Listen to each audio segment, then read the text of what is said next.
Hey, everybody, welcome to the Jim Master Show live entertainment lifestyle talk show series. How's everybody doing today? Nice to see all your smiley faces on a Saturday afternoon. Yes, we're doing a Saturday afternoon special broadcast for you. We usually come to you guys at 8 p.m. Eastern, 5 p.m. Pacific, live here on our YouTube channel, Jim Masters TV. But we've got a very special guest. Susie Mosher is with us, live and direct from New York City, star of stage, television, you name it, film. Yeah, she does it all. Notably at Birdland in New York City, but she's also been on Nurse Jackie and Beverly Hills 90210 and The Wedding Planner and a lot. She's a great person. Everybody loves her. She's always the talk of the town. Got a little mug here. Yes, it's a cold, chilly, rainy day here in the Northeast. As you guys know, we are here in the New York, New Jersey, Connecticut, tri-state area along the southern New England coast between New York and Boston. And it's a little rainy and chilly, and we had to go outside to do a couple of errands earlier today and got drenched. So in allergy time, until there's a frost, the allergy time is pretty good with mold and everything. So we got a little tea. And today, actually, this mug is, you guys know I work with PBS and have for years.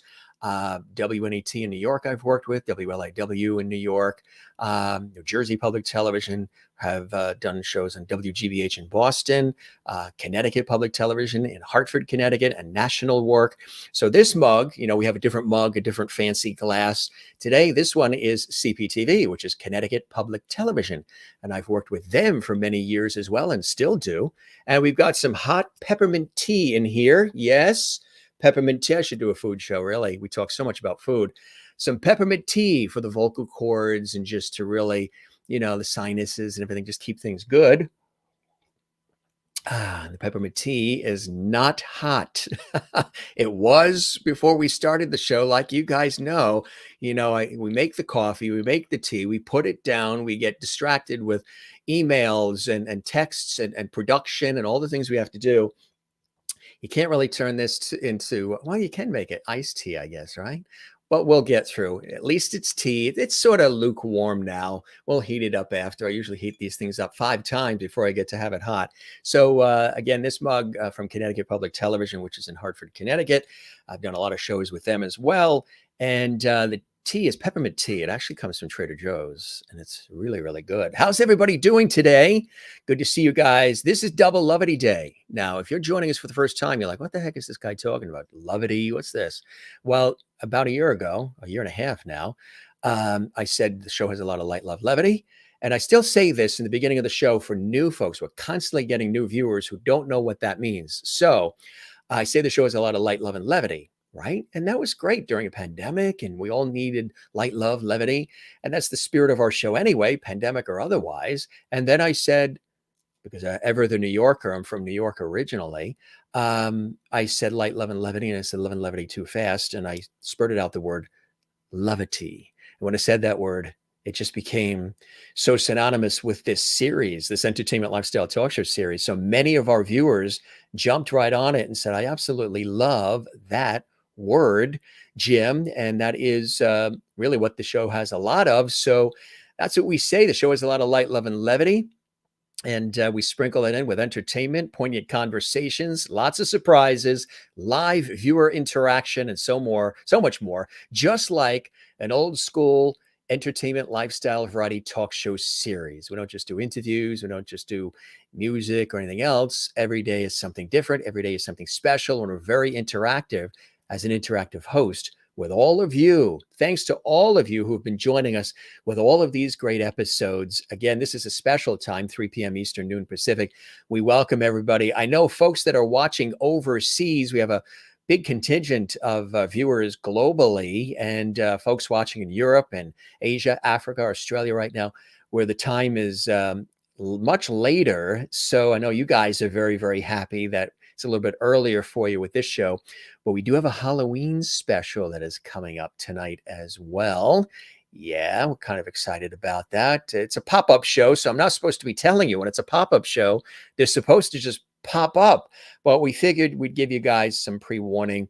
We've got the Jim Masters Show live Halloween special coming up at 8 p.m. Eastern, 5 p.m. Pacific live. That is tonight. That's what we talk about with Double Loveity. Two shows on the same day today.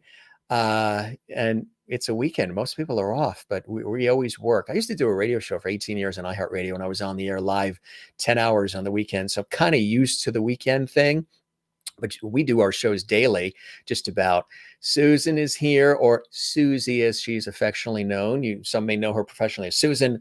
Many know her as Susie. She's an extraordinary award-winning stage, film, television actress, and she has been in a lot of productions at Birdland, yes, and she has her own series and her own show there, and we love Birdland. We love everybody at Birdland, of course, which is that fantastic club, jazz club and more in New York City. I've been there many, many times. I've rooted on a lot of friends who perform there. We've had Cleo Blackhurst on our show. We've had Billy Stritch on our show as well. And of course, Jim Caruso sort of heads things up there on stage, and he's a great guy as well.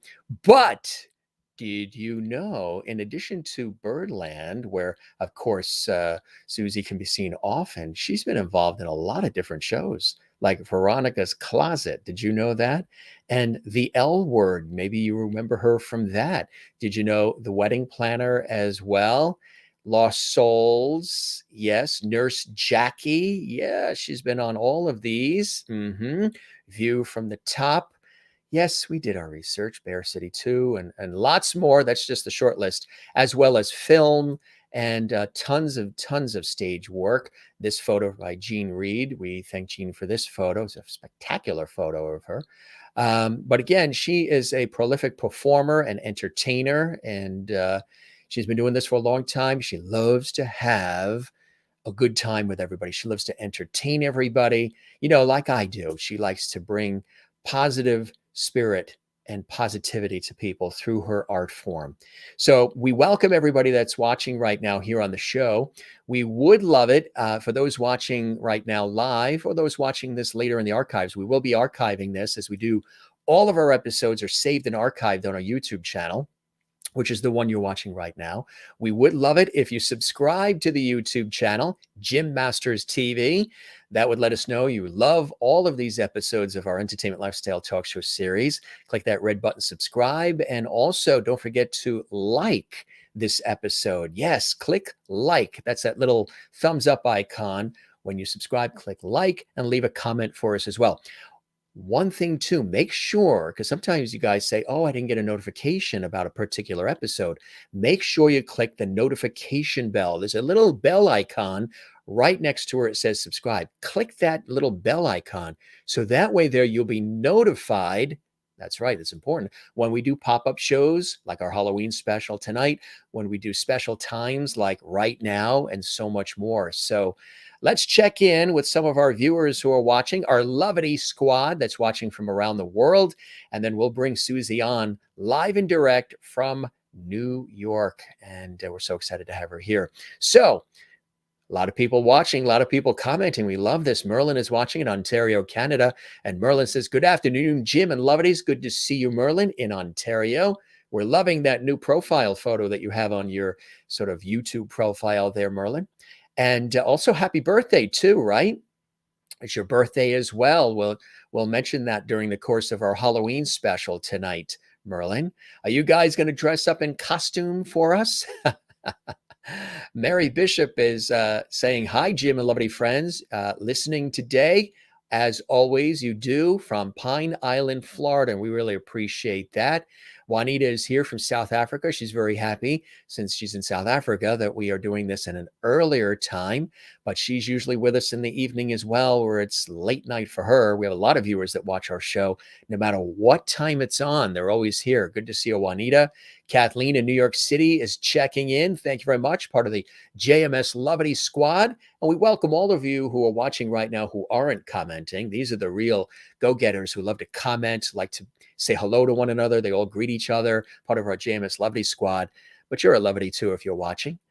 You can comment live, or you can comment again later on as this is concluded. You can comment during the show too on our YouTube channel. She says, "Hey, Jim. Hi, all. Hope you're having a good day." Yeah, it's kind of rainy here in the Northeast. It's rainy where you are, New York City, as well.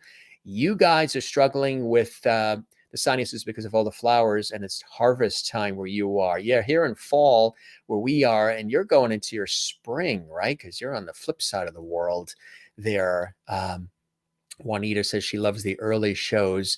Yeah, we're going to be doing more of the early shows on the weekends too, because sometimes I'm called away with my television work and radio projects in the evening, and definitely weekdays are busy. But there's been a couple of times we've done some weekday shows too. Like this week, we have Colin Keegan from Celtic Thunder joining us. I know a lot of people excited about that. My buddy from Celtic Thunder, he's joining us on Tuesday. This Tuesday, yes, he's joining us live from Ireland. This is his return visit on the Jim Master Show, and that is at 2 p.m. So, little programming note there for you. Check in with a couple more viewers or lovities, and then we'll welcome Susie to the show. I'm very interactive with the viewers. I thank everybody that watches our show, and I thank you very much. So, we like to acknowledge some of the viewers who are chiming in early here on our series. And Jen from Pennsylvania says, "Hi, everyone." She's all zen right now. She's always zen in Pennsylvania. And Merlin says, "Hi, Susan. Welcome to Levity Hall. You are now a Levity." I told her about that. She says, "Bring it on, Jim. I'm into it." Yes. And there's a young child in her home. Yes, she's a mom. So that's very exciting. That's recent news and very, very exciting. A true blessing, true blessing. No costumes for you, Juanita, tonight, just pajamas. Jen is, trying to visualize this in Pennsylvania in the rainy mountains of Allentown. She's sitting in her friend's car eating bacon while your friend Lesia is in ShopRite. I don't do ShopRite. Okay. The deals aren't good enough for you there at ShopRite. Whatever it takes. But enjoy the bacon while you're watching our show. Good protein, good iron in that bacon.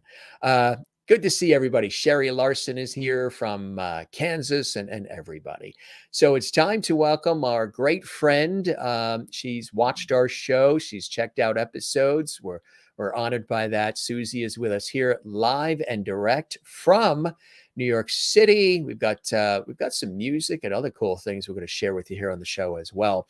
But join me in welcoming my very special guest, Susie Mosher, to the Jim Master Show live. Susie, welcome to the show. It is so great to have you here, and you're looking good. Welcome. Welcome to me. What a tease that was, huh? That's what you call a tease. That was some fascinating stuff, Jim. First of all, I love the lady sitting in the car eating the bacon. Yes, that's Jen Barry. Jen, love you, baby. That is fantastic. And you seem like you've got a great group of people here watching and listening. And you've got your real, thank you, Juanita. I appreciate it. Hi, Sherry. Hi. Yeah. I'm delighted to be here. Oh, and we are delighted to have you here. How is everything going? How are you doing on this rainy Saturday? Just kicking back and relaxing, or are you always somebody working? No. I'm like you mentioned earlier. Clearly, I did not just have a baby, but my wife just had a baby. Yes, I'm gay, everybody. Let's get that completely out on the table. Home Alone face. I'm afraid. My wife of 27 years had been telling me all through our relationship that we were indeed going to be having a baby. And I thought, oh, that'll never happen because we're both artists. And I thought we'll never have the money to actually support a child. Well, cut to about 4 years later, 4 years ago, she said, well, it's now. And I'm like, what are you even talking about? And I thought, oh, it won't happen. But it did. And you know what? The world was smiling upon us that day because we have the most spectacular, wonderful child. And I can't believe that I actually get to help raise another human being. I did not think it was going to be part of my story this lifetime. See, twists and turns and beautiful ones as well. Susie, what's your child's name? Hudson. What a great name, Hudson, huh? Yes. And my wife's last name is Royalty. True story. So he's Hudson Mosher Royalty. Hudson Wow. Royalty, folks. Hudson Royalty. Yeah, Wow. yeah. And I thought Masters was a cool last name. Right? Come Royalty's on. cool. Very, very nice. Very, very nice. Lisa Rodrigo is here and she says, hi, y'all, and happy Saturday. Welcome to Lovely Hall, Susan. Thank you so And much. You guys are so yeah, sweet. Jen is still eating the bacon and she says, welcome, Susan. You're now a Yeah. Lovity. There's my girl, And Jen. yeah, and welcome to your new baby, Thank you. Thank you Juanita. so much. Yeah, yeah, it's a real great Should I show crowd you a we have. picture of him? You want to see a picture of him? Oh, yes. And there are cats near you too. I know Yeah. this crowd loves Oh my cats God. and Well, dogs I've and got birds and 2 cats. Freddie is sitting right here asleep. Freddie. So Freddie is so apropos for Halloween weekend, Freddie. exactly right. Here's my baby. Oh.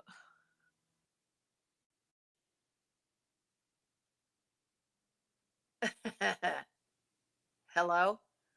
Yes, we got a close up. We have a wide shot on that shot. Cutie. What's the shirt This, say? it says, oh, it says the Mariners. My mother-in-law was here and she lives in Seattle and she's a big Mariners fan. So she decided she was going to take him to his first baseball game, and so she got him all swagged out with the Mariners stuff. And you know, Wow. That's yeah, fantastic, huh? yeah, he's just a really wonderful child, and really well behaved. Although right now he's crying in the other room, so hopefully we won't. He was trying to take a nap, but I don't know if that's going to happen with me booming out here with all your Is he levity. crying or is he rehearsing? Oh, good question. Might be Well, rehearsing. maybe Yeah. that could be. Yeah. La la la la la la la. Uh, So you've done a lot and continue to do a lot. yeah, Christine in North Carolina says, Susie, welcome to the JMS Live today. You're now a Lovely. Excited you could thank you, join us. She's thank in North you. Carolina. Kathleen in New York City. Hi, Hi, Susan, and welcome from New York City. hey, Amy, who's with us, she says, happy Saturday, Lovely family. Welcome, Susan. thank And you. Amy is a wonderful poet, and she's with us here all the time. Merlin in Canada says, oh, what a sweetie. Of My course, baby. Hudson, Kathleen as well. And Lisa Rodrigo says, congrats and God Thank bless. you. Beautiful. Thank you, Toby in everybody. Encino, California says, hello, Susan. And Good stuff. Yeah, we got a good crowd here that follows our show. woohoo! So tell us a little bit about the inspiration early on for you, Susie, growing up. What were some of the sources of inspiration for you to want to go into entertainment and the arts and the art of performance? Well, my parents got divorced when I was 8 years old, and I was living, with my mom, and she was very depressed and was drinking a lot. And I think a lot of people can relate to that. At having a parent that had some sort of substance issue. So my escape was to start really listening to musical theater albums when I was growing up, and I would just sort of bury myself in every single musical, like and I basically went to my first live show when I was about 8 years old, and I saw Camelot, and I was obsessed with it. I was just obsessed with the magic. Um, Thank you everybody for commenting that my son was cute. Anyway, um, uh, so I fell in love with it, and it became. I was knew what I was going to do when I was 8 years old. I was like, this is for me, musical theater, and so that's what I always knew I was going to do, and I never wavered. And that was a long time ago now. So, so it's BC, not before Christ, but before COVID. Oh, way before COVID. Way That was, before COVID. So, you know, what were some of the early things you did? Did you get involved in school plays and performances? How did it yes. work for you? My first professional job was when I was 16 years old. I was in the West Coast premiere of Godspell at the That's Old right. Globe Theater, and it was, it was transformative. It was like I knew that this was my life, and when you have a success like that, because it was very successful to get into a professional, because everyone in the city auditioned for it, and I got it. So I just, of course, thought, oh, this is just the way it goes. You Yeah. audition something and then you get it. So in a way, it sort of created a false sense of the ease that my career was going to have, you know, Just going to and be like that forever, right? Yeah. exactly, exactly. And of course, it wasn't. But I made some sort of foolhardy decisions very young, and like I dropped out of high school. I don't. Who needs it? I'm going to be a big. You're going to be a Yeah, star, a I'm going to be a star. star. And I ended up getting my GED. But you know, I think it set up a pattern for me of like taking the easy way and not finishing what I had started. You know, I developed some not good habits because I thought, oh, this is the way it's going to You be. I thought don't have to because work really hard. you tasted some success Yeah, early and that sort of, yeah, yeah. yeah.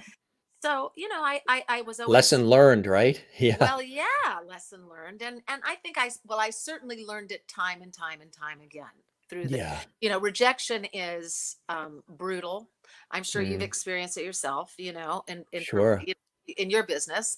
Have you ever done any acting? Have you ever? Yes, I Yeah. have. I was on Law and Order, and there was this really cool series.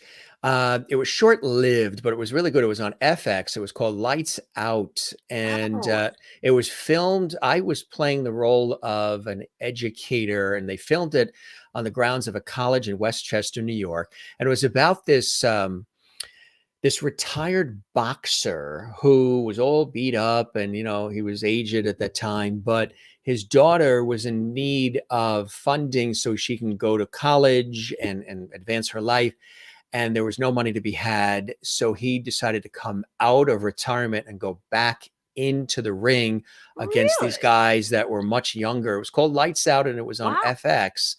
And then some That's cool. independent projects as well, which is cool. A lot of commercials. But that Um, was that what you originally were focused on, was acting, and then you got into broadcasting? Other way around, actually, television. I've done a lot of news anchoring, weather, sports, You have a hosting great entertainment voice. shows. You have a fantastic voice. It's so easy to listen to. Why, thank you, Susie. A lot of radio, lots of years of radio shows hosting, QVC style shows and talk shows and game shows. But I Mhm. studied architecture and design even before broadcasting. So I still love architecture and design.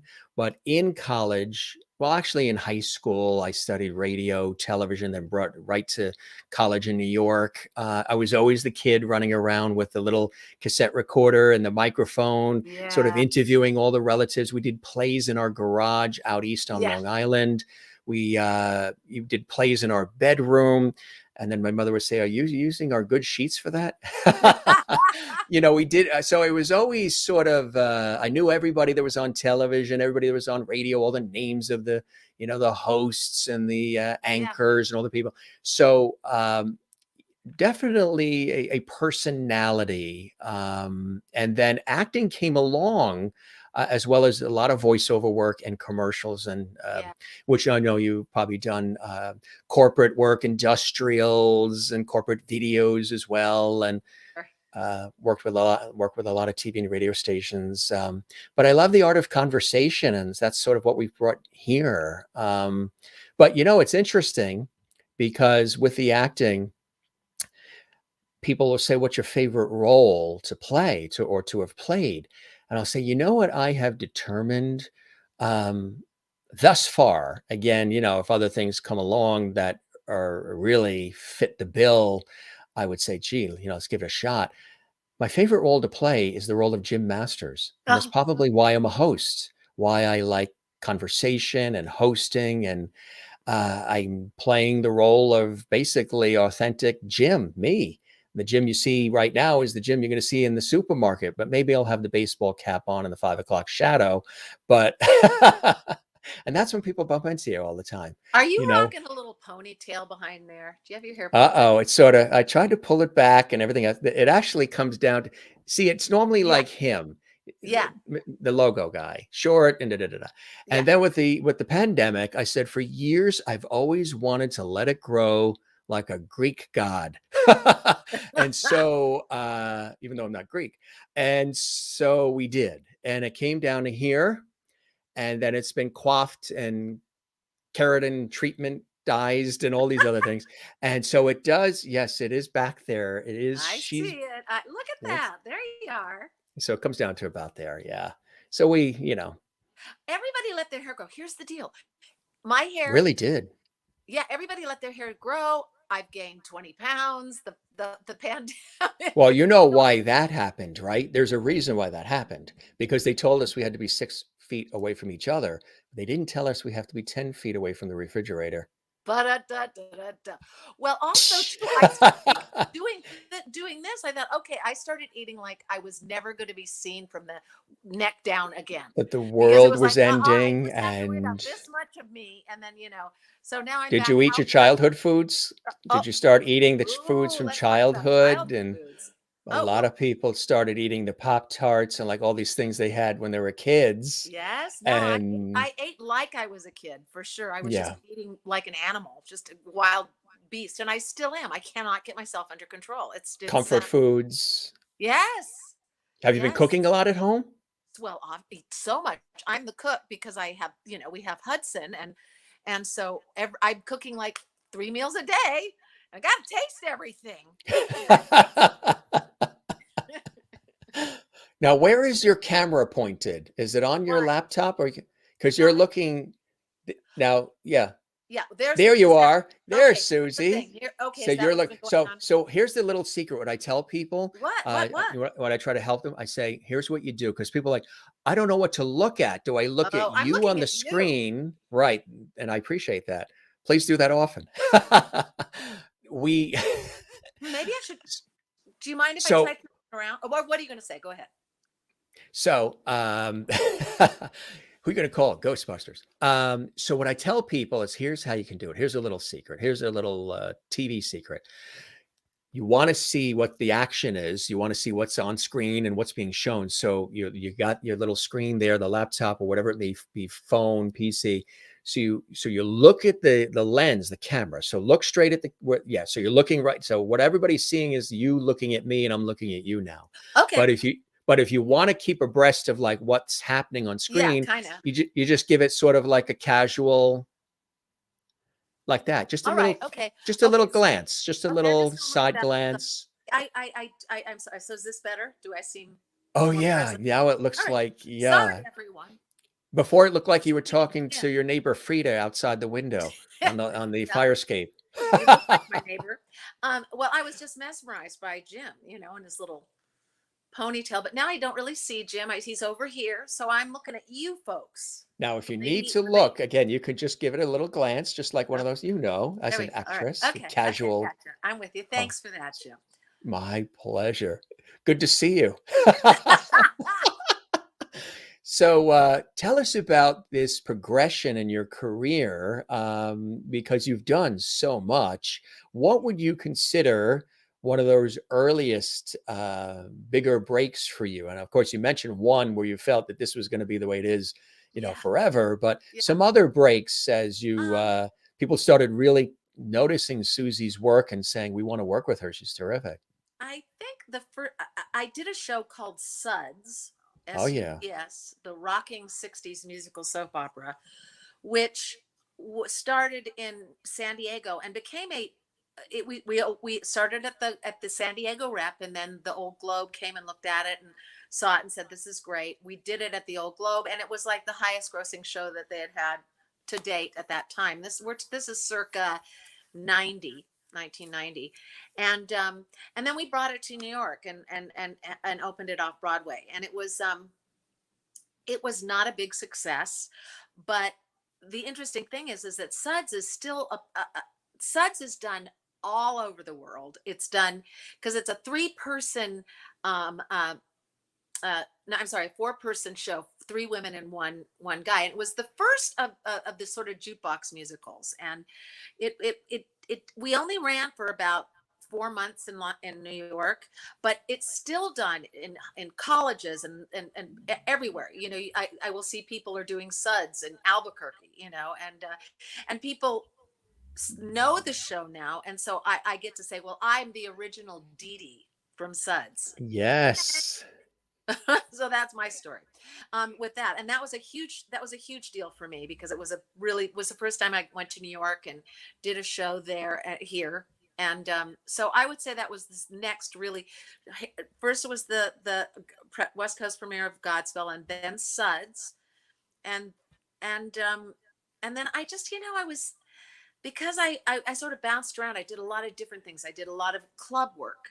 Yes. I sang with jazz trios for a long time in my 20s, and you know, did a lot of drugs and drank a lot and just, partied my brains out during that time period. And again, not really focusing and understanding that I was going to have to drive the the car if I wanted to get Yeah. anywhere. I just sort of thought, oh, it'll all just happen. And you Right. know, it took me a long time to get that I was going to have to really make it happen. Yeah. Too late. Right. It took me too long, really. But so So stage came first for you yeah, before film and television. yes, Stage, would you say stage is your first love absolutely, still? Yeah. absolutely. Yeah. There's nothing like being in a room full of people and experiencing that feeling of that energy that happens, that synergy that happens between a live performance and the audience. There's nothing like it, and it really is my favorite thing. Always has been. Demaret is watching from France. Hello from France. Welcome, Demaret. Hi. Nice to see you there in beautiful France.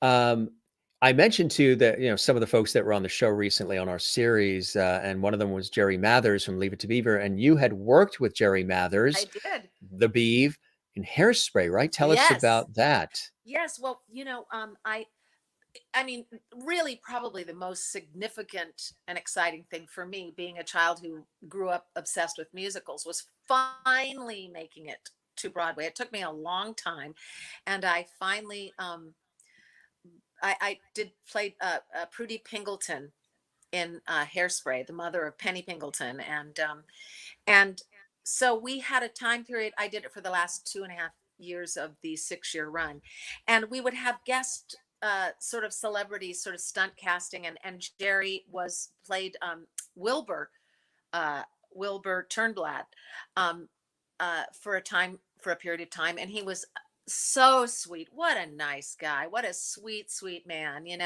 Isn't he he? still looked like the Yes. Beaver. He Still still looks looked like like the the Beaver. Beeve. Yes. He still is the Beaver. Absolutely. Let's face it. Yeah. He'll always be the Beaver. So how long did that run where you were in it in Hairspray? Say that again. You went away from me. How long did were you a part of Hairspray for the audience watching? Well, honestly, I was I first got in Hairspray because they had been a huge success on Broadway, and they decided they were going to do a production in Las Vegas. And there was a little moment in time where they tried to make all these Broadway shows work for a Vegas audience, and they would call it Broadway West. Was going to be Vegas, and all these shows went out there, and Hairspray was one of them, and it was a huge, glorious production, and I got cast in that, and I was so excited. I happen to love Las Vegas anyway. I was so happy to live there and work there. It was really fun, but unfortunately, the Las Vegas audience was not really interested in seeing a show about a overweight teenager and a man in a dress and a relationship between a young African American kid and it was not where people were wanting to go after they'd lost all their money. Let's go see Hairspray. So it closed. It Right. closed um, Yeah, after about 4 months, and it was a horrible blow to everyone. It was a it shock. had to It was be. crazy. Yes. And Harvey Firestein was playing Edna. It was like a gorgeous, perfect production of it. And Yeah. then I was devastated because I was planning on just living there. I was living in LA at the time, and I was like, I'm going to move to Las Vegas and never leave Hairspray. Well, best laid plans. And then about 6 months later, though, I got a call to come and do the show in Broadway. So then it was about moving everything from California, coming here, and my wife Hope and I came, and we didn't know how long we were going to be here, but I kept getting renewed and getting renewed, and we got an apartment here. And then when it closed, I decided I never want to live anywhere else but New York City. It was my second time being here, and I wasn't going to leave again. So So you really took to New York and the I East love it. Coast, coming from the West Coast, so much. Absolutely. What are I some of the love it. things you love about it for those maybe who haven't visited this area? It's like you are instantly put into the veins, the human experience. The second you walk out your door, you are in it. And for someone who's kind of a slug like I am, like I could happily just lie on the couch and watch television and eat my whatever I'm eating. But you can't do that in New York. You can hibernate, and people do. People stay in their little apartment and for days because it's overwhelming out there. But Yeah, it yeah. also, the pulse of it just gives you so much energy. I feel like I'm going to grow old much more gracefully here, Mm. because I just have to keep some of my wits about me. I have to be able to go out there and function.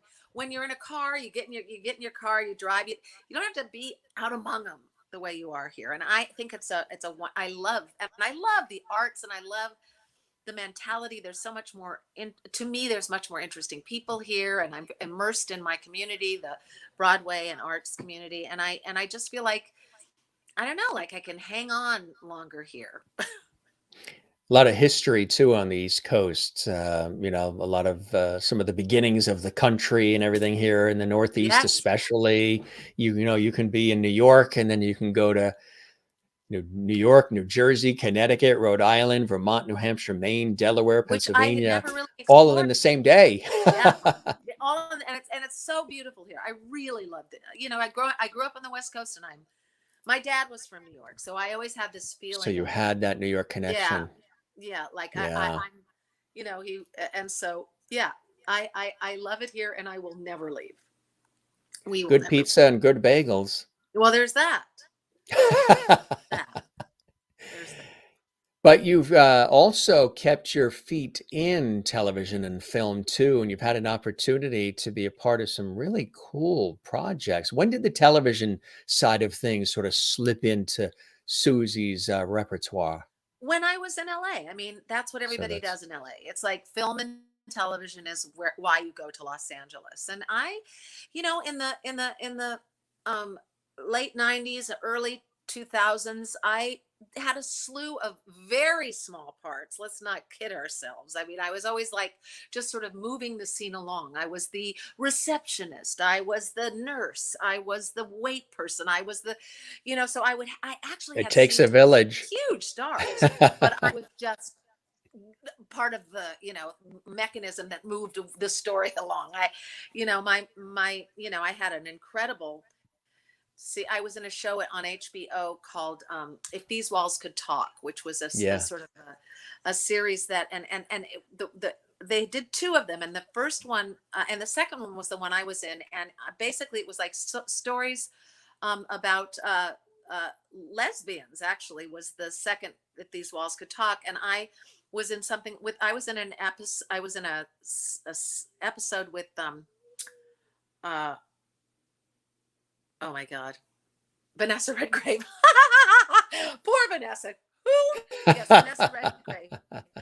And she played a woman whose lifelong partner had slipped and fallen, and this took place in 1963. This particular scene, and she had fallen and was in a coma, but Vanessa, because she wasn't family, couldn't see her. Marianne Seldes was playing her partner, and so I had this scene where I basically had to keep Vanessa Redgrave from going back and seeing the love of her life, and Mm. and it was really poignant and really great. And of course, uh, I was so nervous because I was going to be acting with Vanessa Redgrave. And you don't really rehearse with someone like that. You basically come No. in, and they light you, and there's a period where you're not rehearsing, but you're standing like this. She's right there, and you're right there, and you're like, "Hi, Vanessa Redgrave. I hope that what I'm going to give you will work for you." And it's like, fortunately, it did. After the first, after the first take, where because they're filming her, and I'm giving her the lines. So after the first take, and they shut down, she goes, "Oh, she's good. She's very good." I was like, "Oh, thank God." Thank God I'm not going to blow it in front of Vanessa, but Everybody was very excited that they just saw your couch because we've had, you won't believe how many episodes where a guest had to leave their chair to go grab the Oscar, go get the kid, the cat, whatever they had to do, excuse themselves for a second. And we see the empty chair. And when you bent forward, I think they went crazy. They saw your couch. So they saw oh, another guest's seating. So we're oh, going to do wow. probably a whole You episode where guys we're need just to going get to, out more. You they need to need to get get out out more if more. you're excited to see somebody else's couch. They I'm they love the couches, the chairs. So we have so many situations where we see the empty chair of the guest. And now they've asked that we do a whole episode where we show clips of the empty chairs from the guests and they guess which guest of the Jim Master Show I Live love sat in that. that chair. That's So that actually looks like a fun. very, very soft and plush and I'm supple going to bend forward seating again so you're you on. can get an even better look. There's like a There you gold go, color Pete. pillow. You got a gold pillow there as well. I mean, Sure. Live it up, folks. hey, it's those simple things in life, If the pandemic has taught us anything, it's those simple things in life. A comfy couch, a gold pillow, and True. good lighting. True that. They're all excited. Christine Clifton says she remembers that show, If These Walls Could Talk, If These Walls Could Oh, Talk on HBO in yes. the Oh, 90s. cool, Christine. It was Absolutely. you who saw it. It was you She who was the watched one who tried to keep it going. Yes, absolutely. That is funny. But some of the other shows, we sprinkled some of these other shows along the way. Kathleen had asked earlier, what was it like being a part of Beverly Hills 90210 to have played a role on that series? Well, I played Oksana Bayul's personal assistant. You remember Oksana Bayul? She was a skater, Oh, and yes. Yeah. she uh, I don't even remember what her storyline was, but I was very officious and very like needed everything to be exactly right. And I remember at one point I come in with a dead fish in a little baggie, and I thrust it at Vanessa Marcel was a woman who was on that show too, and she was talking to Jenny Garth and Luke Perry, and I'm like, this is Oksana's fish, and you let it die, and it's like it was really silly stuff, but it was fun, and I loved it. And here's the truth. I knew Jenny Garth because my best friend was her personal assistant, and we all Ah, became really good friends. In fact, Jenny is still a really good friend of mine to this day. yeah. Um, Yeah. and she was directing the episode, and she said we have to have Susie in the show, and I was like, okay.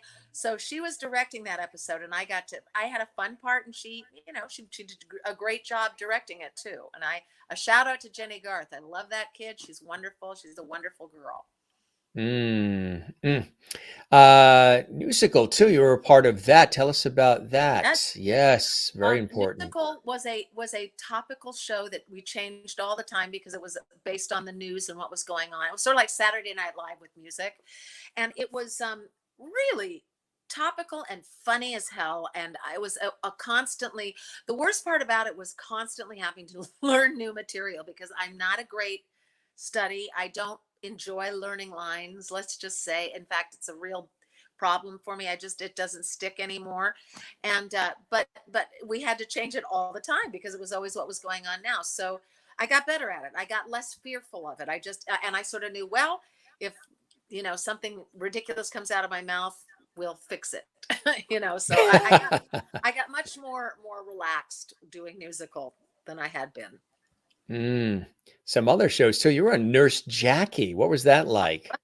That was another really fun, great set. I played a woman of a certain age um, who thought that she was having some sort of digestive problem, but it turned out that she was pregnant. And so I was like, I'm 49 years old, I can't have a baby now. But then later on, she decides that she is going to have that baby. And Yeah. look at me now, here I am, See, a lady of a what certain age with a baby. goes around comes around. That's right. Right. What is it? Life imitates art. I guess so. I guess so. That's it. Of course, too, known for the L Word. Tell us about that. Um, the L Word was fun because it was filming in Toronto, which is, in You Vancouver. love it. Jesus, Vancouver, which is such a gorgeous city. Oh, It's so Vancouver. Yes. right. Yeah. Have you been there? It's so beautiful, and so I really enjoyed the week I spent up there. I did 2 episodes on that. I played the boss of, what was that girl's name? She was a radio personality, and I played her boss, and she was really screwing up, and I, like, you know threw a complete hissy fit, and I and so yeah, that was fun. It was a good, again, it was like I was on the show for 2 episodes. It's not like I never had a reoccurring role. um please, let's be real. My film and television career is a small career, to be sure. I haven't got any big, you're going to bring up Lost Souls now. Well, I played a pregnant receptionist in Lost Souls, and Winona Ryder came in to find out some information, and I helped her find it in the file of facts, and I was like all pregnant. I mean, yeah, I mean, I There have, seems to be a theme here. yes, right? What's that about? What's that about? Yeah, but it was fun. It was a great couple of days shooting, and I Yeah. had a big part she was my scene partner, and Yeah. I had a scene with Jennifer Lopez. It's like in The Wedding Planner, and it's like, so. But they were always, yep, there she is. That was a minute ago. All these things were a minute ago. I'd like to point out my last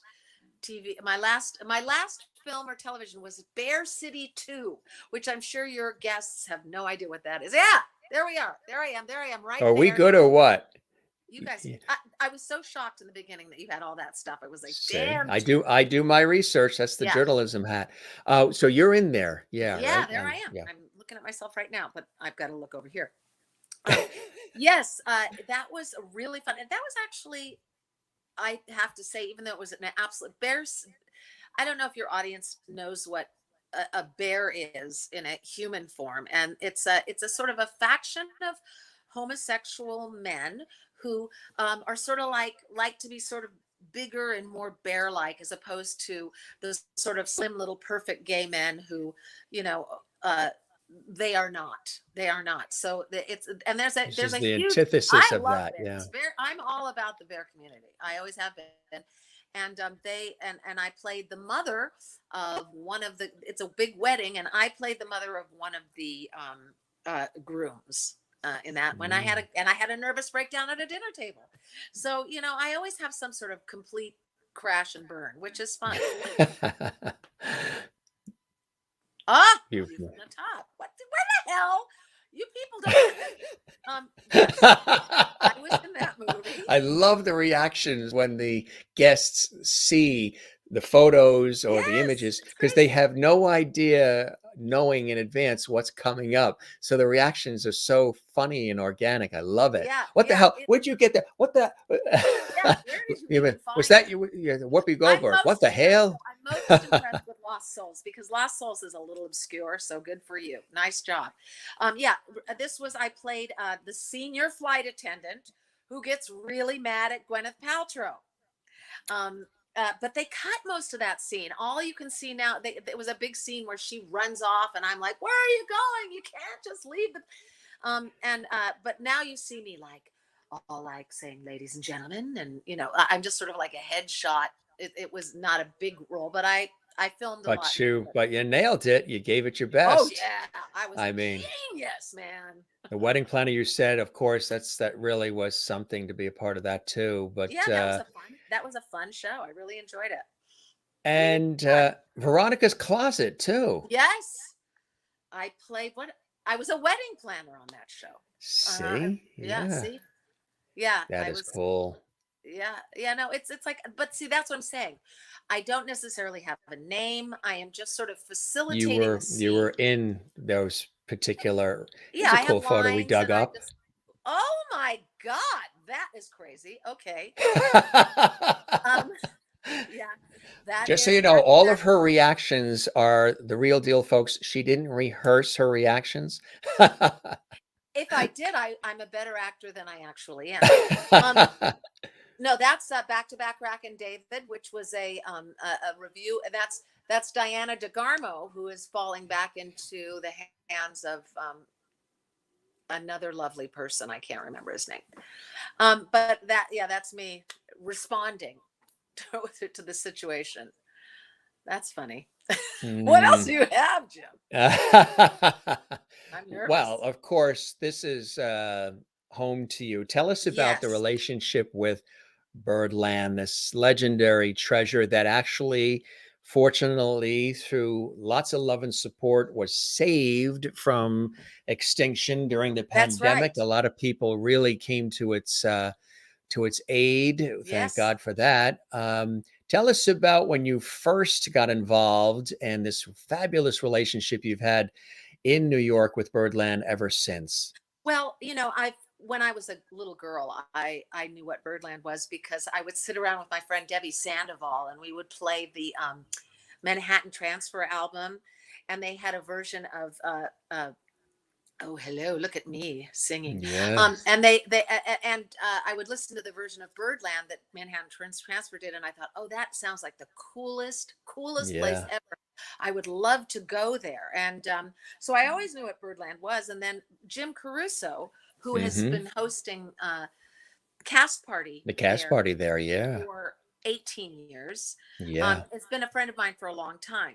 And uh, they were building out a new area in Birdland downstairs, and it was going to be this beautiful little showroom. And he said, "Well, when it's built, would you like to do something?" And I thought, "Yeah, sure." And I had been doing another show at 54 Below, which was basically a variety show, and I would ask my friends and people that I knew in the business to be guests, um, and it was very successful. Yes. Yeah. And Actually, Renee Katz is watching. She's a dear friend and she was a guest on the show. And she said she met you at an open mic at 54 Below. Now you're yes, oh, amazing I at know, Birdland. yes. Also bought the house down at brought the house down at the cabaret convention 2 years ago. Hey, And hey, how are you? your Thank you baby was so our much. cabaret baby, and seeing him grow on Facebook during the pandemic brought us all Oh, joy and hope.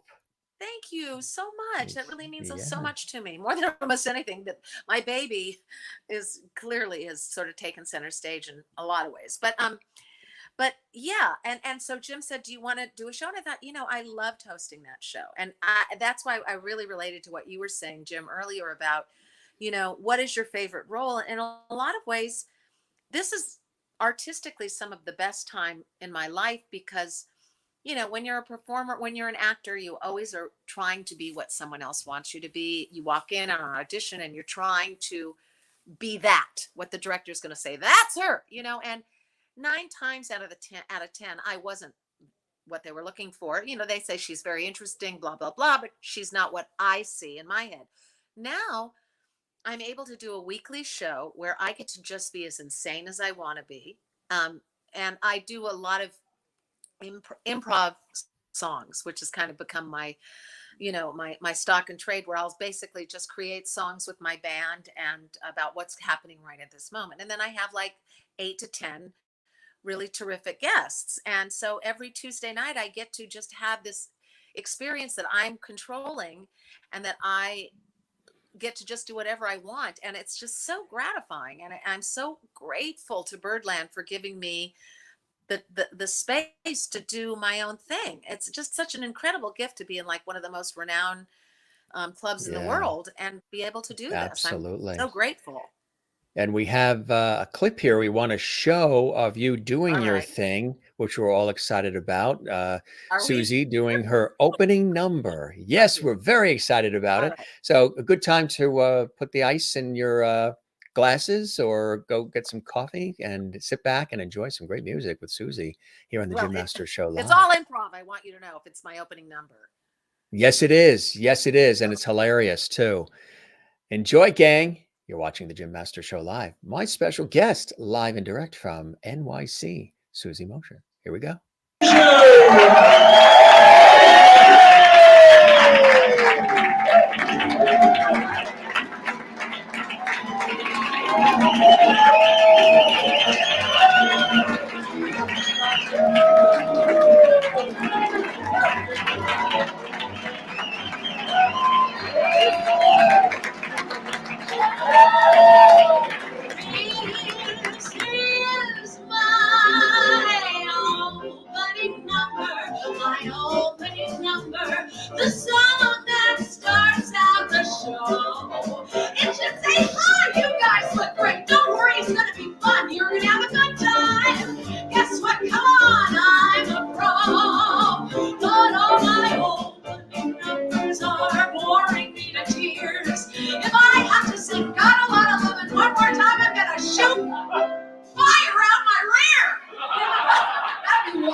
we come from. We don't know where we go. We just live this life wondering what's it's all about. And yes, we will not know. We will not know. That's part of the joke of being a human being. You have no idea what it's about. So we develop lots of theories. Lots and lots of theories. Something to give us comfort. Because we all really want to stay here. We really like being alive. Well, maybe not all of us, but I do. I love to be alive and walk with a limp if I feel like it. That's what I can do. I love to talk about my personal life as much as possible. My dad had 4 wives and all of them were destroyed. My dad, he was a cat. I am bored with talking about my dad because there's something I want to talk about.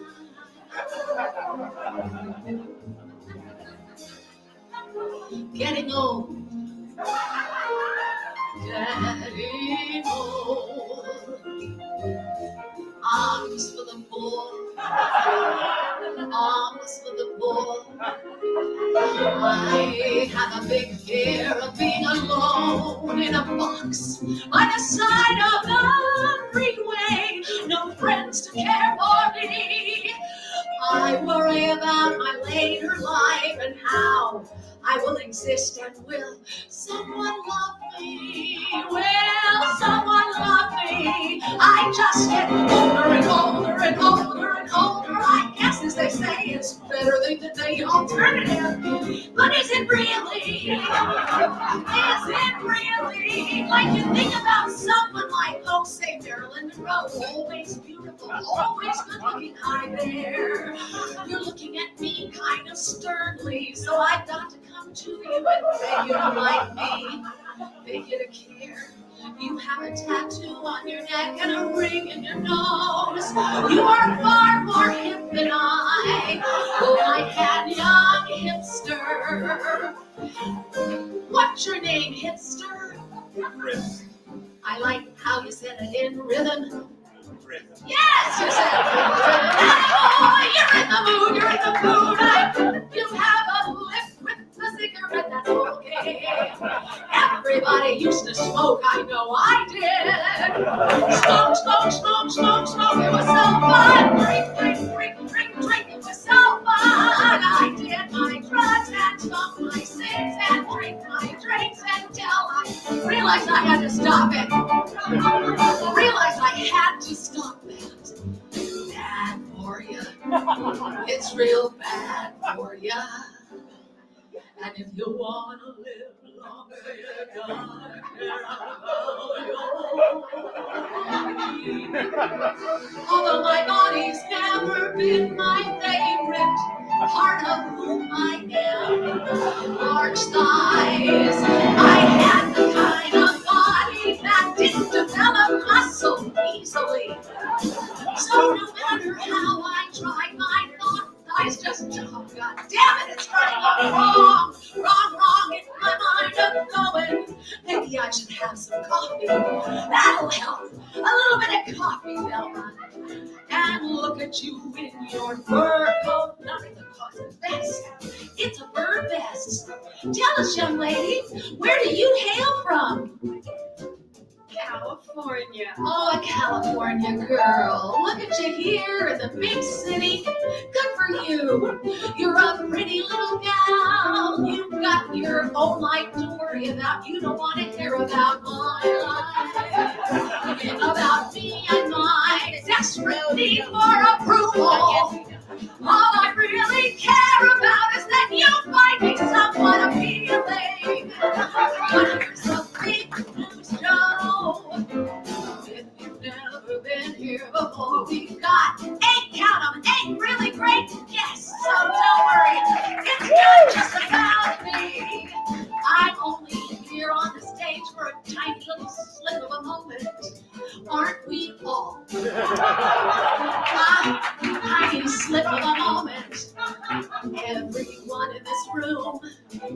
exact same age, because we're here in this dimension in the exact same time.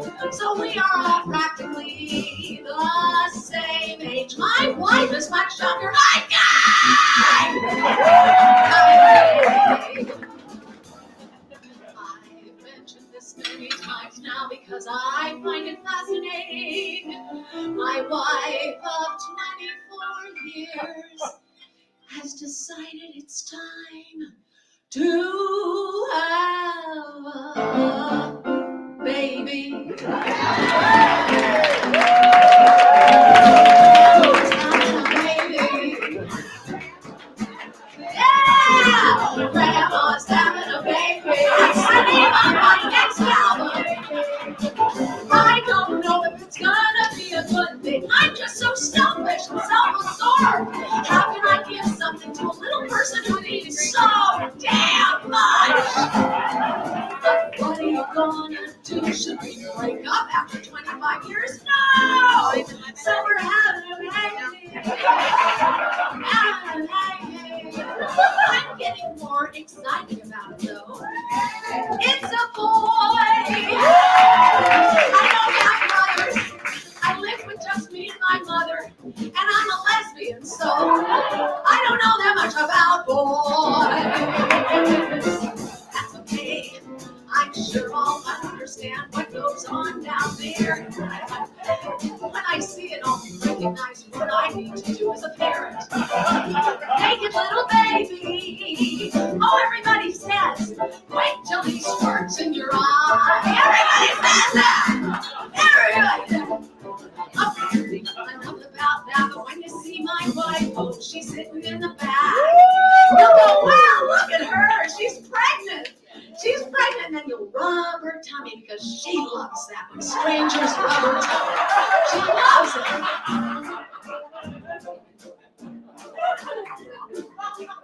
When I was in 6th grade, everybody hated me. I was the plague of the schoolyard. No one would play with me. My mom was an alcoholic. She would squirt the hose at the kids in the street. And it would make me die of shame. I'd go to school trying to be nice, trying to find the formula that made people like me. I couldn't find the formula. Then I got into junior high. I lost a lot of weight. And I had big boobs, which seemed like a good thing then. And then I decided to change my popularity standing. And I became president of the school. I became prettiest eyes, most school spirit, and best all around. I was popular, oh so popular. And it follows me today, my need for approval. I am desperate for your love. So if you feel like it's not going well and you're like, why did I come? Just remember, like I said, we have a lot of guests who are really, really good. Then I come back on and blah, blah, blah about my life because I can't think of anything else but me. That's why it's scary to have a baby. All I really care about me is making me my own journey. I want to know what I'm going to be doing, not what some child's going to be doing. It's still me. I haven't reached the peak that I thought I'd reach when I was in 6th grade. 6th grade was my peak when I was in 6th grade. Brad Simmons right here. Look at Brad Simmons in this Untitled Chapter.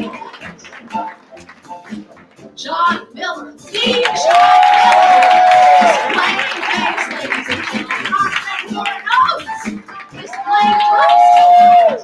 Oh, we've got a hell of a band up here, so I'm gonna close this crazy monologue out.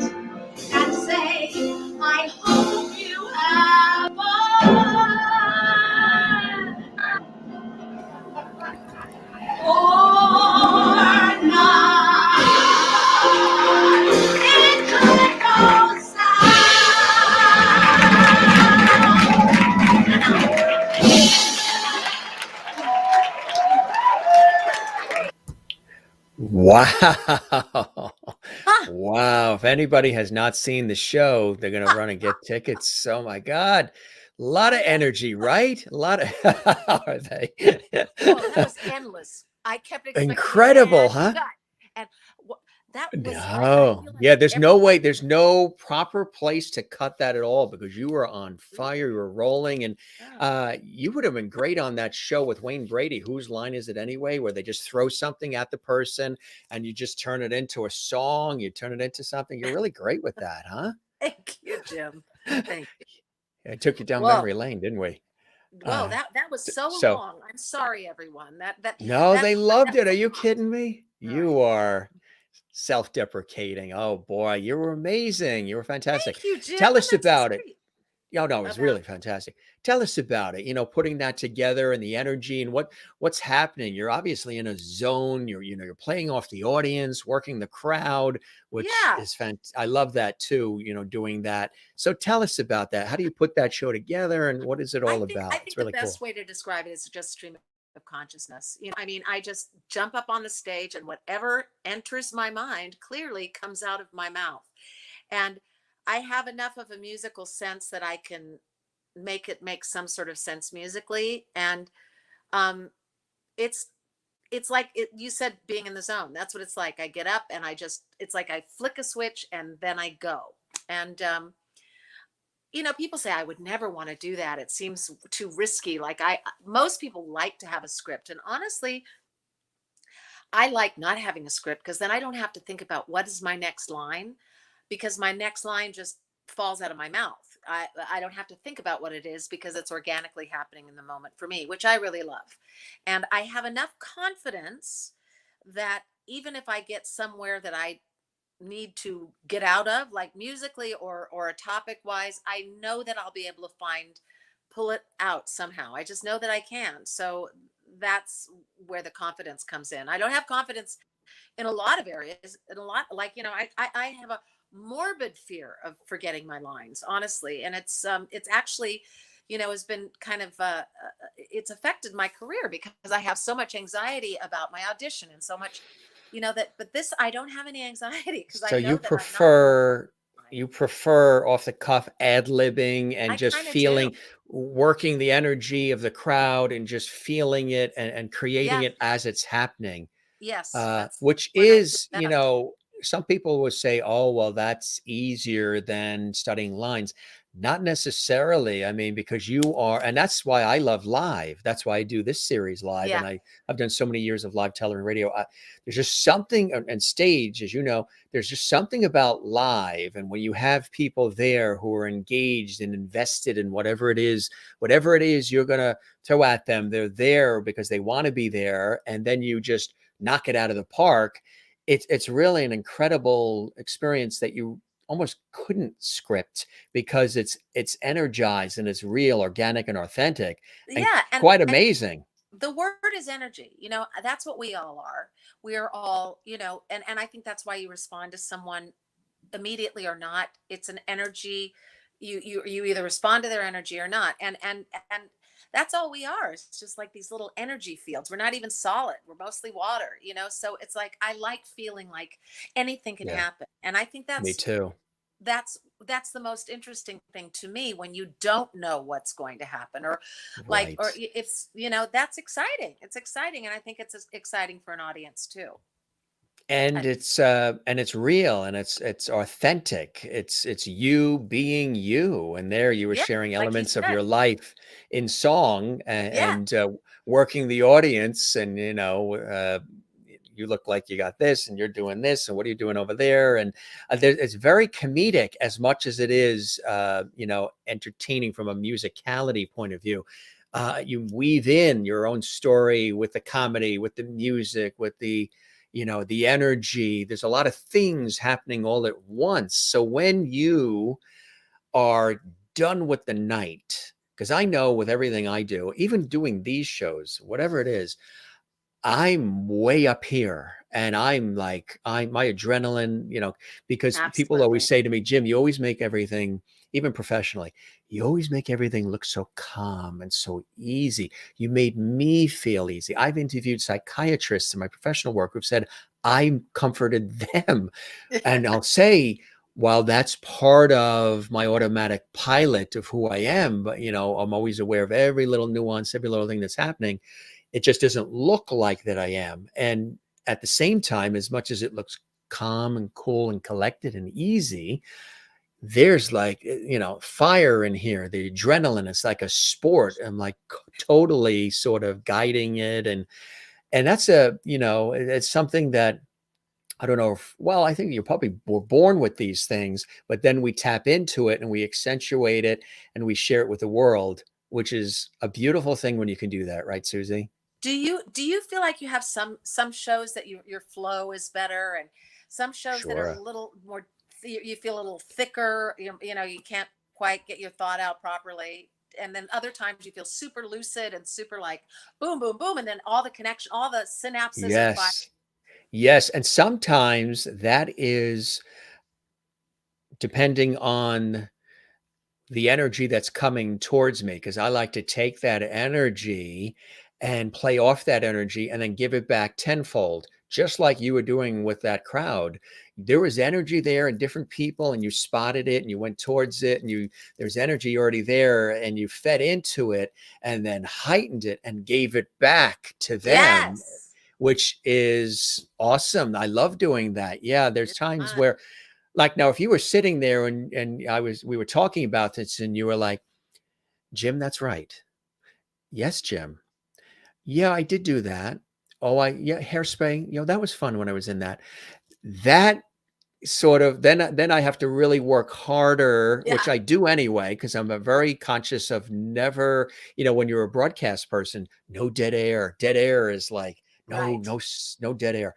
So I'm always good at filling in for people and sort of keeping things curved, connected like a train, where it doesn't look like.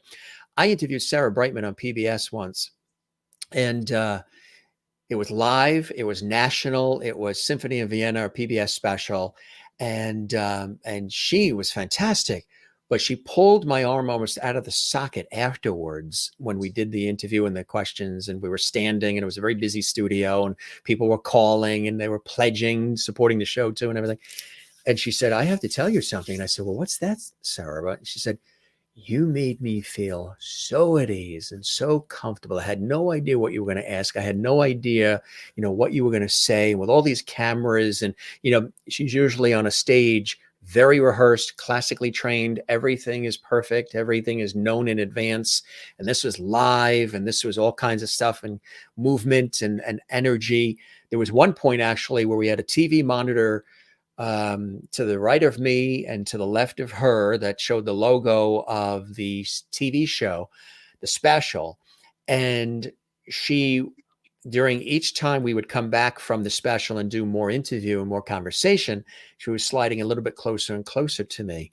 And to the point where the producer came and said during one of the other times we went back to the show and we weren't on camera, said, "That is you are real. You and Jim are really, there's a glue. I love the flow and everything. Just one thing, you're getting so close and comfortable with him. Can you step back just a foot because you're blocking the monitor behind you guys?" But at the end, I feel this tug on my arm, and I turn around, and it's her. And I said, the crew is wrapping up. I'm always there talking to everybody. I'm like, "Hey, let's keep going." And the crew's like, "Hey, we've been here 8 hours. We're done. We're going home. Shut the lights Yeah. off. Shut the camera. We're out of here.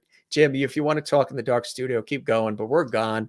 So everybody's, wrapping, but she pulls my arm and she says that. She says, I just, before I leave to go fly back to London or what have you, I want you to know that you made me feel so comfortable, and you So great. created this safe space for me, because I wasn't sure, and I was not sure what was happening. And I didn't want, you don't want people to see that. And there's some sort of an intuitive thing people have said, and I've heard it from a lot of different people, professional people I've interviewed and everything, and just in conversation with experts, different people who have said they think I have some sort of an intuitive nature, which I'm sure you have as well, to be able to do what you do. They describe me oftentimes as a high level empath, and then operating from a higher consciousness. So I feel things deeper. I see color brighter. It's Yes. just life comes at me, music and tones and instruments. I really feel, deeply. And all those things are working in tandem. And I think it's so cool that people have been saying that of late, because it now explains things that I felt when I was a kid. I felt the same sort of depth when I was a kid, Of course. but I just didn't have titles for what it was. And now, so it plays well into what I do, as it Yeah. does play beautifully, as we just saw just a clip of this illustrious career, what you do. That's Susie, being Susie, but tapping into all these incredible parts of Susie and bringing it out and connecting it and relating it to that crowd. And trying to make it entertainment. I mean, let's not lose sight of. I am trying to entertain people, and I am taking my own experiences. I'm never afraid to look less than noble. I'm always focusing on my more sour, sort of like me side, because I think we all. It's rare. It's rare that performers will highlight the less than positive attributes, but for some reason I always go there, and I feel like it makes people relax when I say, look, I'm these are things that are not right with me. Then they can all, because everyone has stuff that they are not thrilled with. So I Yes. like to touch people on that, so that makes them comfortable.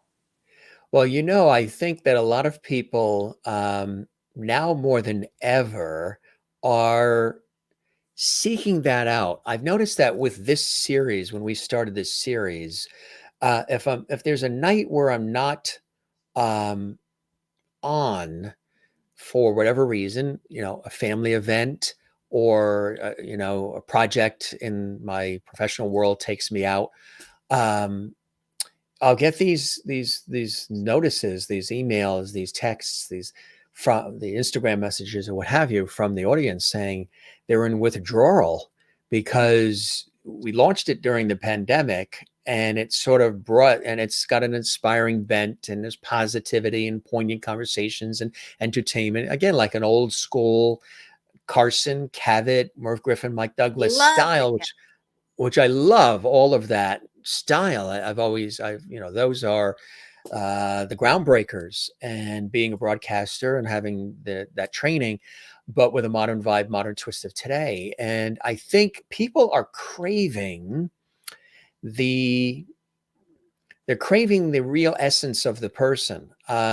We are in industries, you and I, where a lot of things are perfected. A lot of things are beautifully set, lit, worded.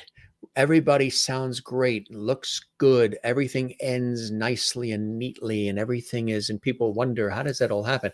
And part of that is because we don't always want them to see all the chaos going on behind the set or behind the curtain or whatever. We want to take them away from the realities of the craziness of life and the chaos and sadness of life, and entertain them. Yet at the same time, I think people really are craving, it's been a societal shift, seeing not that polished, totally polished. You don't have to lose your polish. I mean, if you're professionally trained, we all have a little polish to us that's just part of our training. And that was always what was, rewarded. That was always the thing you sort of went towards, to be polished and trained and fine-tuned. That's in us. We don't want that to ever go away. But when you do open up essences of yourself, then you're really not just presenting something, you're really connecting, because people then pick out little things that might not exactly match their life, but remind them of certain things, and they can connect to that. It's the relatability of it all, which is crucial to all of these things we do, right, Susie? 100%. 100% what you're saying.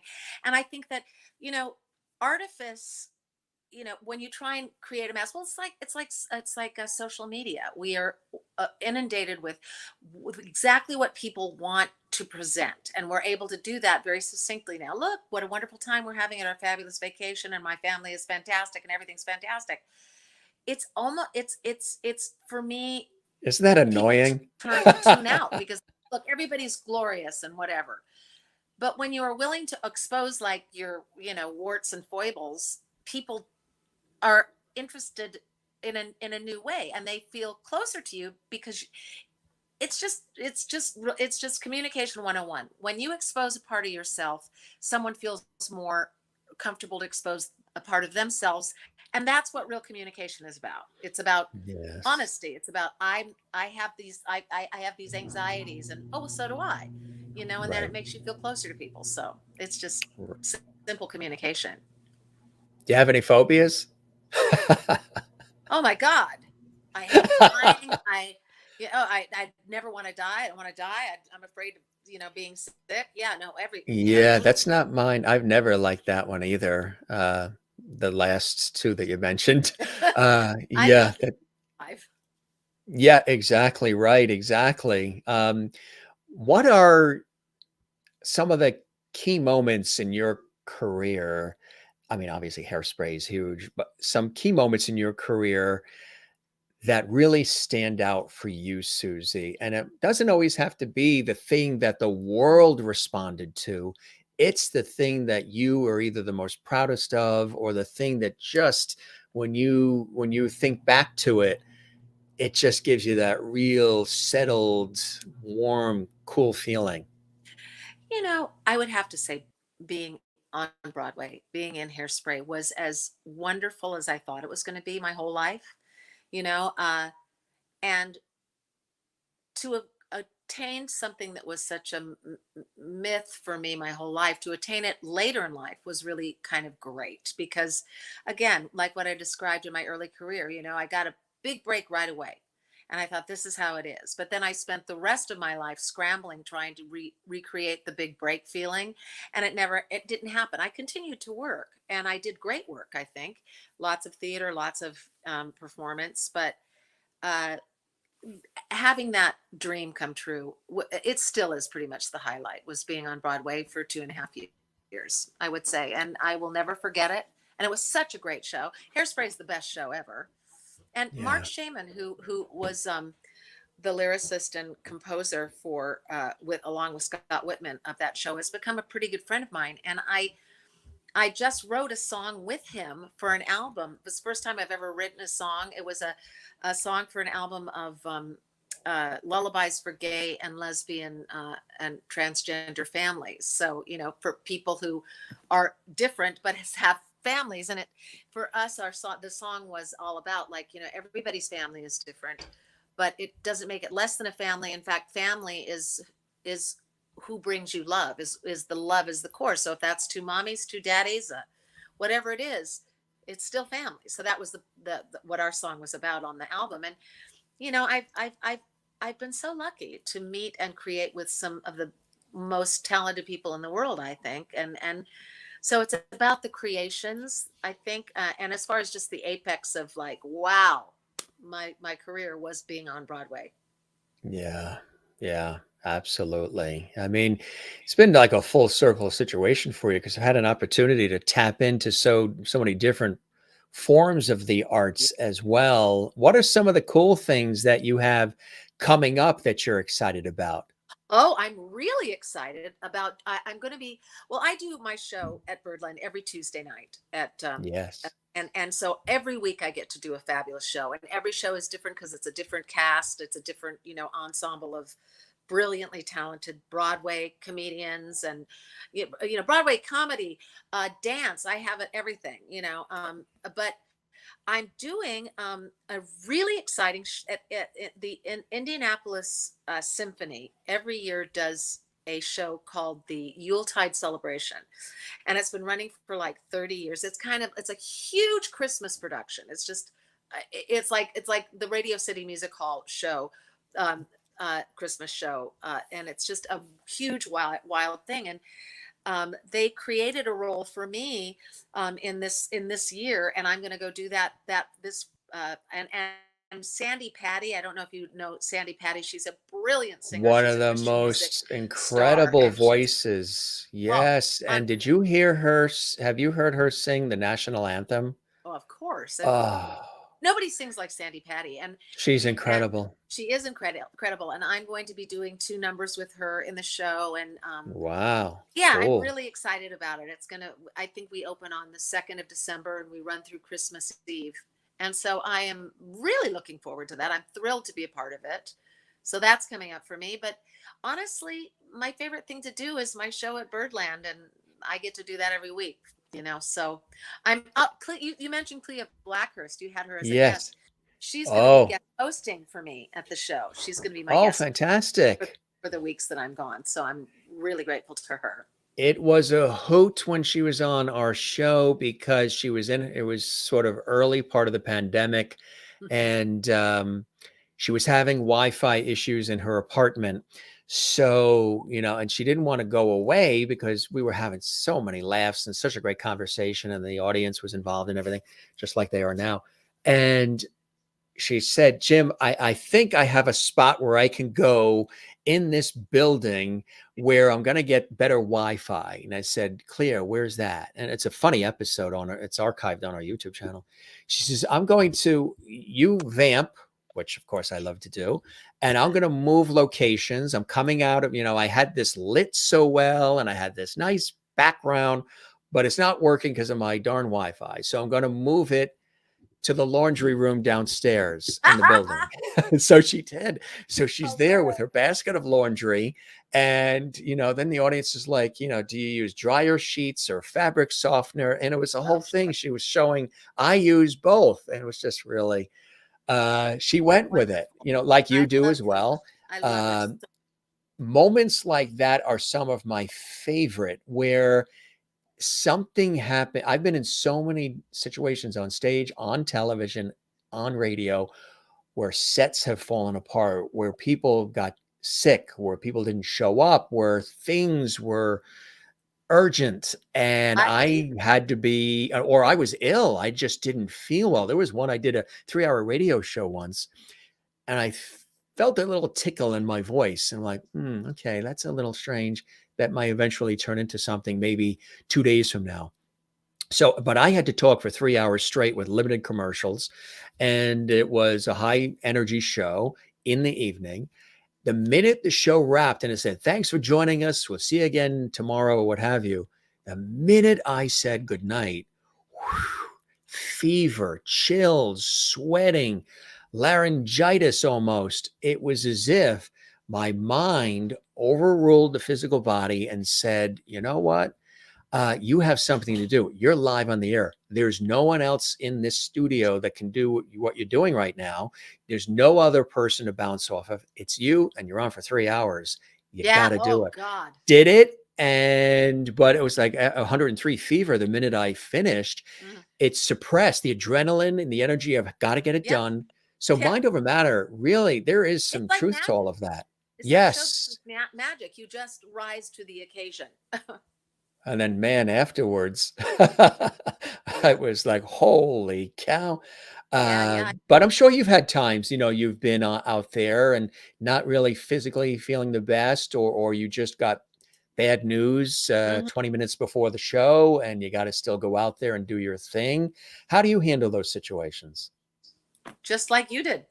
It's like the switch that I met.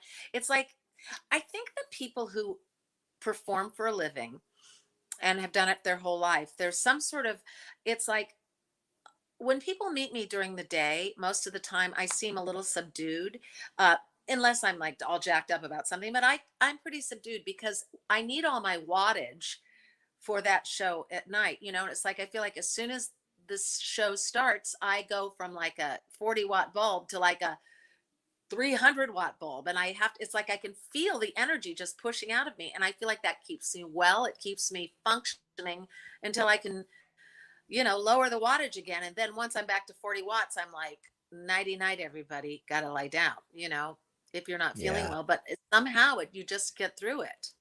Yeah. Yes. Right. You do. Absolutely. You do. What are some of the things, that you really enjoy most about doing what you do and that you've perfected? Again, there's so much more to be done, but what are some of the things that, continue to bring you great blessing and joy in this? Obviously, we know in your life, but in the career, what are some of those things? And I'm sure those things that are in your life, your child, your wife, the family, sort of play into it all. They're part of the reason why you do what you do, and that's a beautiful thing. Um, Honestly, I love making people laugh. I love hearing something when something spontaneous enters my mind and it comes out of my mouth in such a way and I can feel the audience just understanding and laughing hard at what I just said. There's no better drug. It's just it just feels so Absolutely. good. And do you ever So making say to yourself, "My God, that was really good. I thought of that I do. quickly." And that, I me do. too. I I mean, do. 'cause Like sometimes I'm like, I'll laugh at what I just said because I'm like, "Holy I cow, do laugh at what I just I said. came up with that." Yeah, I'll go, "Oh my God, how did I come up with that? And how did I make it rhyme? And how did I make it?" Yeah, no, I get impressed with myself all the time. And I'll laugh. I laugh because I can't believe what I just said and that it actually Yeah. worked and that the audience is laughing. Exactly right. Exactly. And that's some of the best. It Yeah, it really, really. really, really is. What are some things? I hate to use the phrase bucket list. Everybody uses that, but on the horizon, things you haven't done yet that are still there. Because during this time of pandemic, a lot of people have been pausing. A lot of people have been sort of rethinking what they've done before, where they are headed, what they want to do with the next chapters of their life. For you, Susie, what are some things that you still want to do that are on that horizon list? I would like to originate a role on Broadway. That would be Mm, really great. And by that, I mean, I went into a role that had already, Jackie Hoffman was the original Prudy Pingleton, and she was brilliant and incomparable. But I came in after her.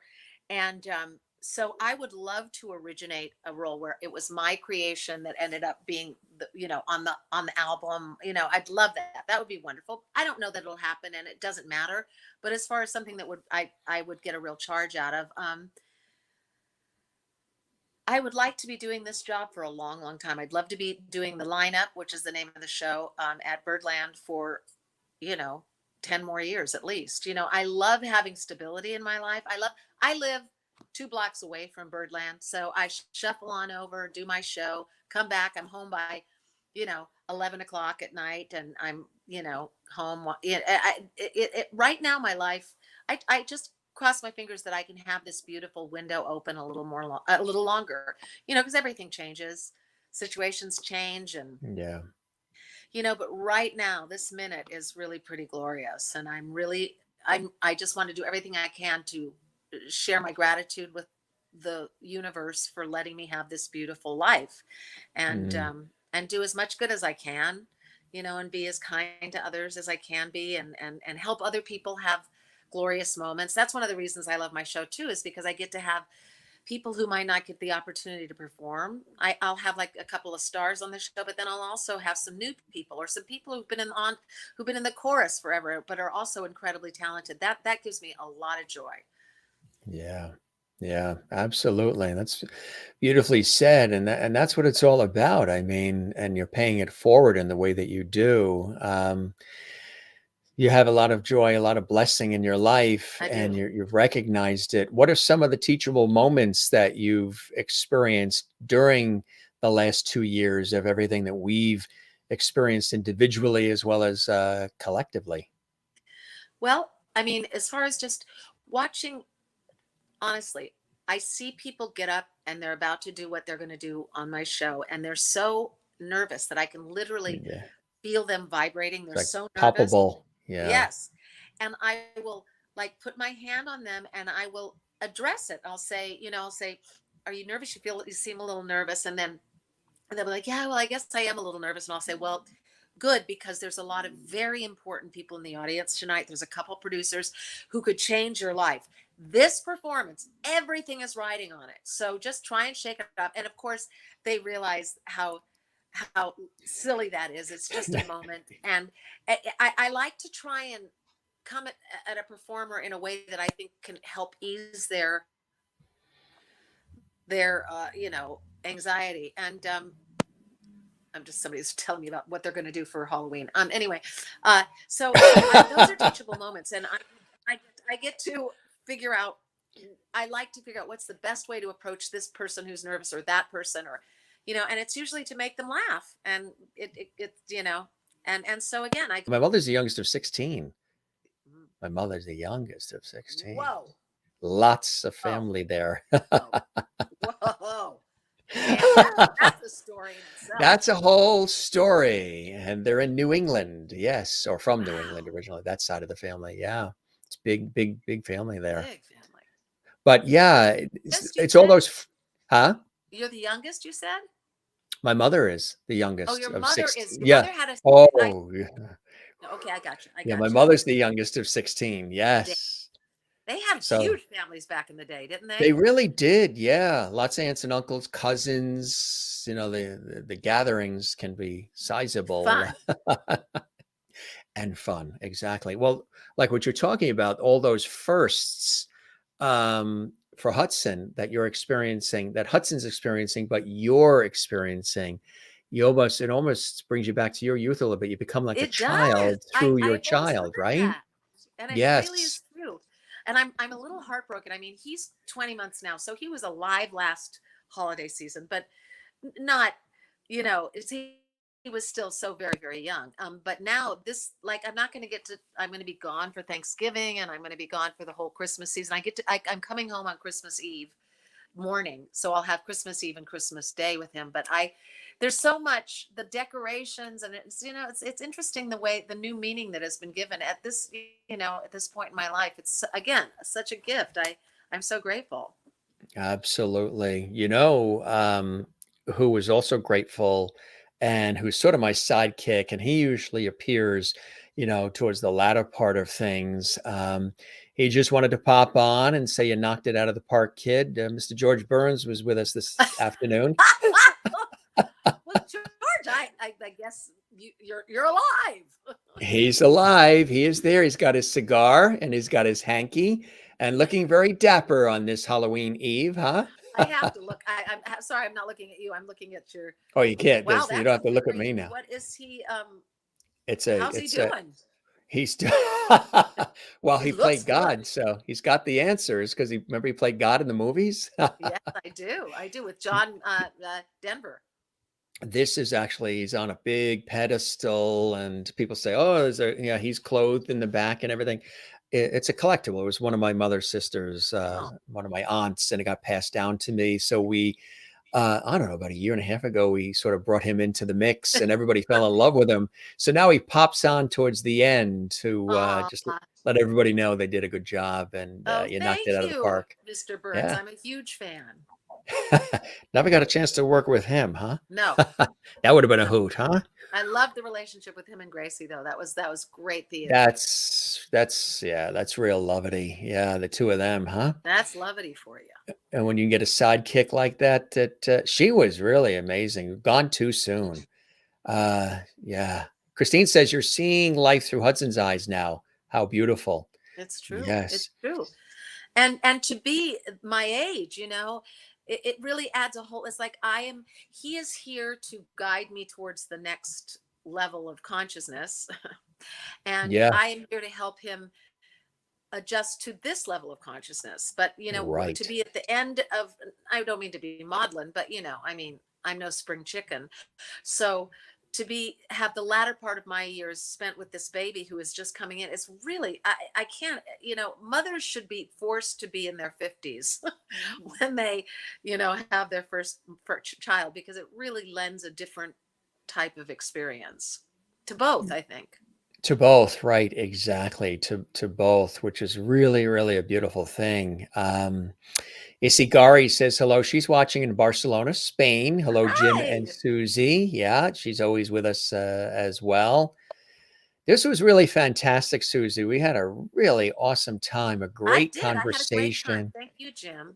lots of levity and levity and great entertainment and so much more. Love this shot. I got to show this again. This is a cool shot. Thank you. I have a wonderful photographer. Well, I was saying how everybody let their hair grow. I actually just cut off all my hair. Obviously, I have my hair is very short now, and I've never had it this short, but I'm totally loving it. I love it. I'm so happy with it. But see, it's all like gone. But my hair was super long up until like a week and a half ago. A lot easier to maintain and manage with it being shorter, right? Yeah. Yeah, I Yeah. guess. I guess. I mean, you still have to, put product and style it and all that. But I just I just feel fresher and, I feel good. I like it short. So everybody, Yes. maybe Jim, maybe it's time for you to think about. Yeah, You did that well. You did that well. You do sound effects well too. I do. Did you think it was a real scissors? Uh-huh. That was the real sisters. Juanita says, this was a great conversation. Thank you, Susan, for spending time with us and sharing your life and talents with Thank you, us. Juanita. Uh, Thank you. Anais, watching in France, says you are very inspiring, Susan. Oh, Absolutely. Anais, And, is it pronounced Anais? I think it I is. think it is. Yeah, I think it is. I have a little friend who's a singer. She's incredible, and Spells her it the same way. exactly, and it's Anais. Thank you, Anais. Kathleen. I really appreciate it. Thank you for hanging out with me. I'm honored. Yes, this was really a blast, and we will definitely keep that porch light on for you, my friend. Spread the word about our series. We would love that, and Okay. I hope the show met whatever expectations you had, and you Oh, I enjoyed the had a time great with me. time. I had no Uh, idea, honestly, Jim. None. I had no expectations, and so yes, everything was delightful because I had no. I had seen. I watched your Melissa Manchester show, and I had an idea of it, but I was like, all right, it's 3 o'clock on a Saturday. Let's do it. But I really enjoyed myself. Thank you. my pleasure. The pleasure all mine, as did I. And you be well. Enjoy the rest of your weekend, You. and enjoy Hudson, and just happy Halloween. And we will see you at Birdland, I'm sure, because we're I right hope here in so. the tri-state area, and we'll let's And stay in touch. if you do come, say you saw the the Jim Masters show, and I'll be I saw you on the tickled Jim pink. Masters show live. Yeah. Is that you? Are you that Susie? Yes. Was it Masters and Mosher? Masters and M&M? Mosher. Oh my God. M&M Productions. Jim. Ah, I write love that down. I like it. Get those wheels turning. Eminem. That's it. Enjoy. Have a great rest of your day, my Thanks friend. so Really a much. pleasure. We loved having you here. And everybody, they're commenting, they're saying they'll see you later. And Christine says she Good. plans to see you in January. She's coming Yay, up from North Christine, make sure you Carolina. sing hi to me. Yes, yes. And Amy says, great show, lots of levity. Thank Christine you. says, Susie, you are entertainment. You are entertainment. So Oh, talented and Ian Clifton. hilarious, real, full of Thank you. energy, and much more. Thanks for bringing smiles to Levity Hall. You're a hoot and a half. Enjoy Hudson on Halloween. It's Oh, a we're going Hudson to. Halloween. Yeah. All right, my friend, you're the All best. right. You be well, Thank and you. thanks so much for being with us. This was Thank you very really, much. we chatted for almost 2 hours, and I every know. I'm guest like, says, it never feels like that, they say, huh? It just sort of goes and it flows. does. That's No, it how we really like did. it. But I'm like, whoa, that was a lot of me. That was a lot of me. You're gonna make yourself a sandwich now? Yeah, yes, exactly. With sourdough bread. Now here we go. Before you go, the audience wants to know, what are you gonna have? They're a I'm foodie crowd. listen. Oh, I love eating more than any of you. I am the biggest foodie. And it doesn't even have to be high quality food. I will. What if I were going to make the exact sandwich that I would want? It would be on sourdough bread. It would be Mm, a. It would be cheddar cheese with sliced turkey, some lettuce, tomato, and mayo. That would be I it. love And that. toast. I want Yes. it toasted, You want to please. have you And been a tomato. following Did I me? say Have you been tomato? stalking me? That's what Yes. I get. Yeah. That's what I get. Yes. That's it. Great minds think alike, That's right. That's the way it works. That's a good one. I think I'm gonna make that right now. Mm, potato chips. I have the potato chips. That's it. Now we're starving. Time for dinner. You sang and you worked for your supper, so enjoy. Thank you. Have a wonderful Halloween, everybody, and thanks for being with me. My pleasure. Thanks for being with us, Susie. We'll see you again soon, okay? Bye bye, Jim. Take care now. Bye bye. Lovely on the Jim Masters Show live with Susie Mosher, live and direct from her home in New York City. Hope you guys enjoyed it. It was a real blast. And if you've seen Susie perform, maybe now you got a deeper appreciation of who she is and the work that she does and her passions and the things in life that stir her and move her. And you learned about Hudson too. Maybe you didn't even know about Hudson. And we just had a good time. We went through, a little sprinkling of different things in her career, from stage, Broadway, of course, which is near and dear to her heart, and the film work, the television work, and of course, her extraordinary relationship with the folks at Birdland and her great shows that she has there as well, which is fantastic. Definitely check her out with one of her shows. We have Susan here, but now we all know her as Susie, right? Stage, television, film actress. That's another great photo of her we used. Good stuff. We had a blast with her, and we'll have her back. We always stay in touch with the guests, whether we knew the guests before the show. There's a lot of my friends and celebrity friends and other people I've interviewed have popped through the Jim Master Show live channel here, but we end up staying in touch with just about everybody. And so many people even ask when they can come back, like Colin Keegan from Celtic Thunder. He's back with us on Tuesday, which is going to be great. Also, actress and singer Joy Lynn Jacobs is going to be with us next week as well. We look forward to that. And a little bit later, we got to get ready for this. We have a quick little Halloween pop-up we're going to be doing for you guys wanted us to do something, so we're going to do that for you. The Jim Masters Show Live Halloween special. Who knows what's going to be happening? And I don't think I even know, but we shall see. We shall see. It's the Halloween special on the Jim Masters Show the Jim Masters Show Live. Be there or be square.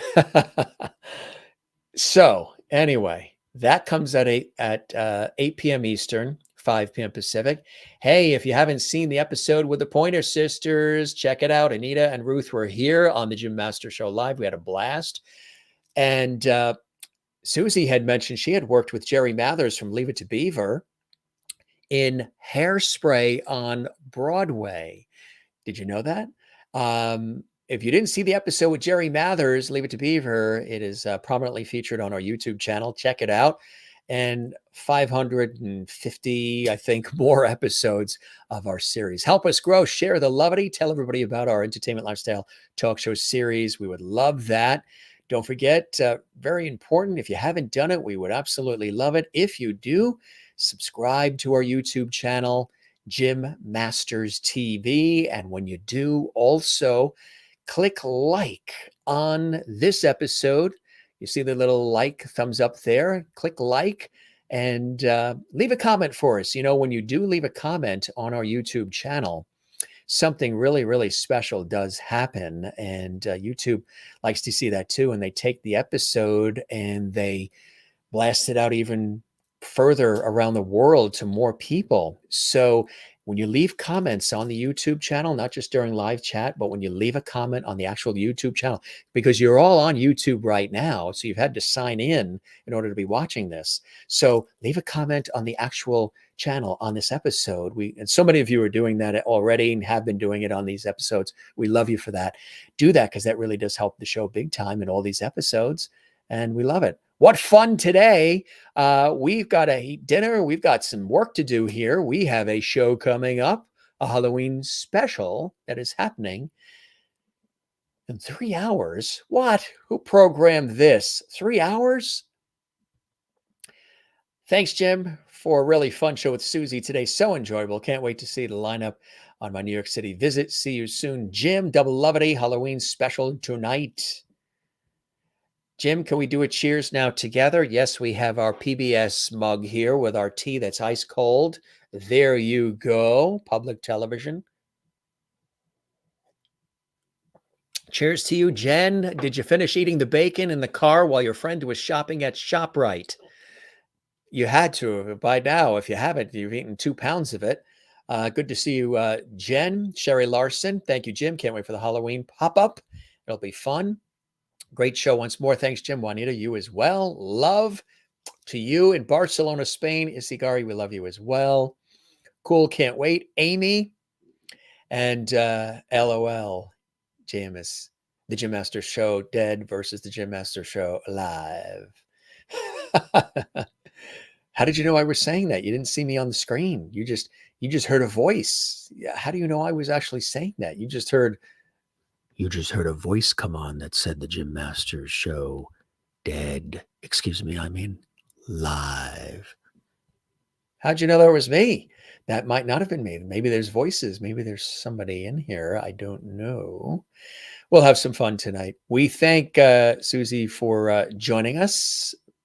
Appreciated her being with us here. Check her out, of course, at Birdland on Tuesday nights. She does her show there. She always has a good time with everybody. Birdland is an epic place. We love everybody there at Birdland, Jim and the crew. We thank Susie. And we thank all of you, gang. As we always say, we have a little bit of our JMS ritual here. We try to end shows in a certain way, like talk shows used to do. And I think they still do. Don't forget to smile. Don't forget to share the levity. Don't forget to find your Zen place. Mine is the ocean, swimming, surfing, boogie boarding. But now that the ocean is getting cold, I'm going to have to switch that around, huh?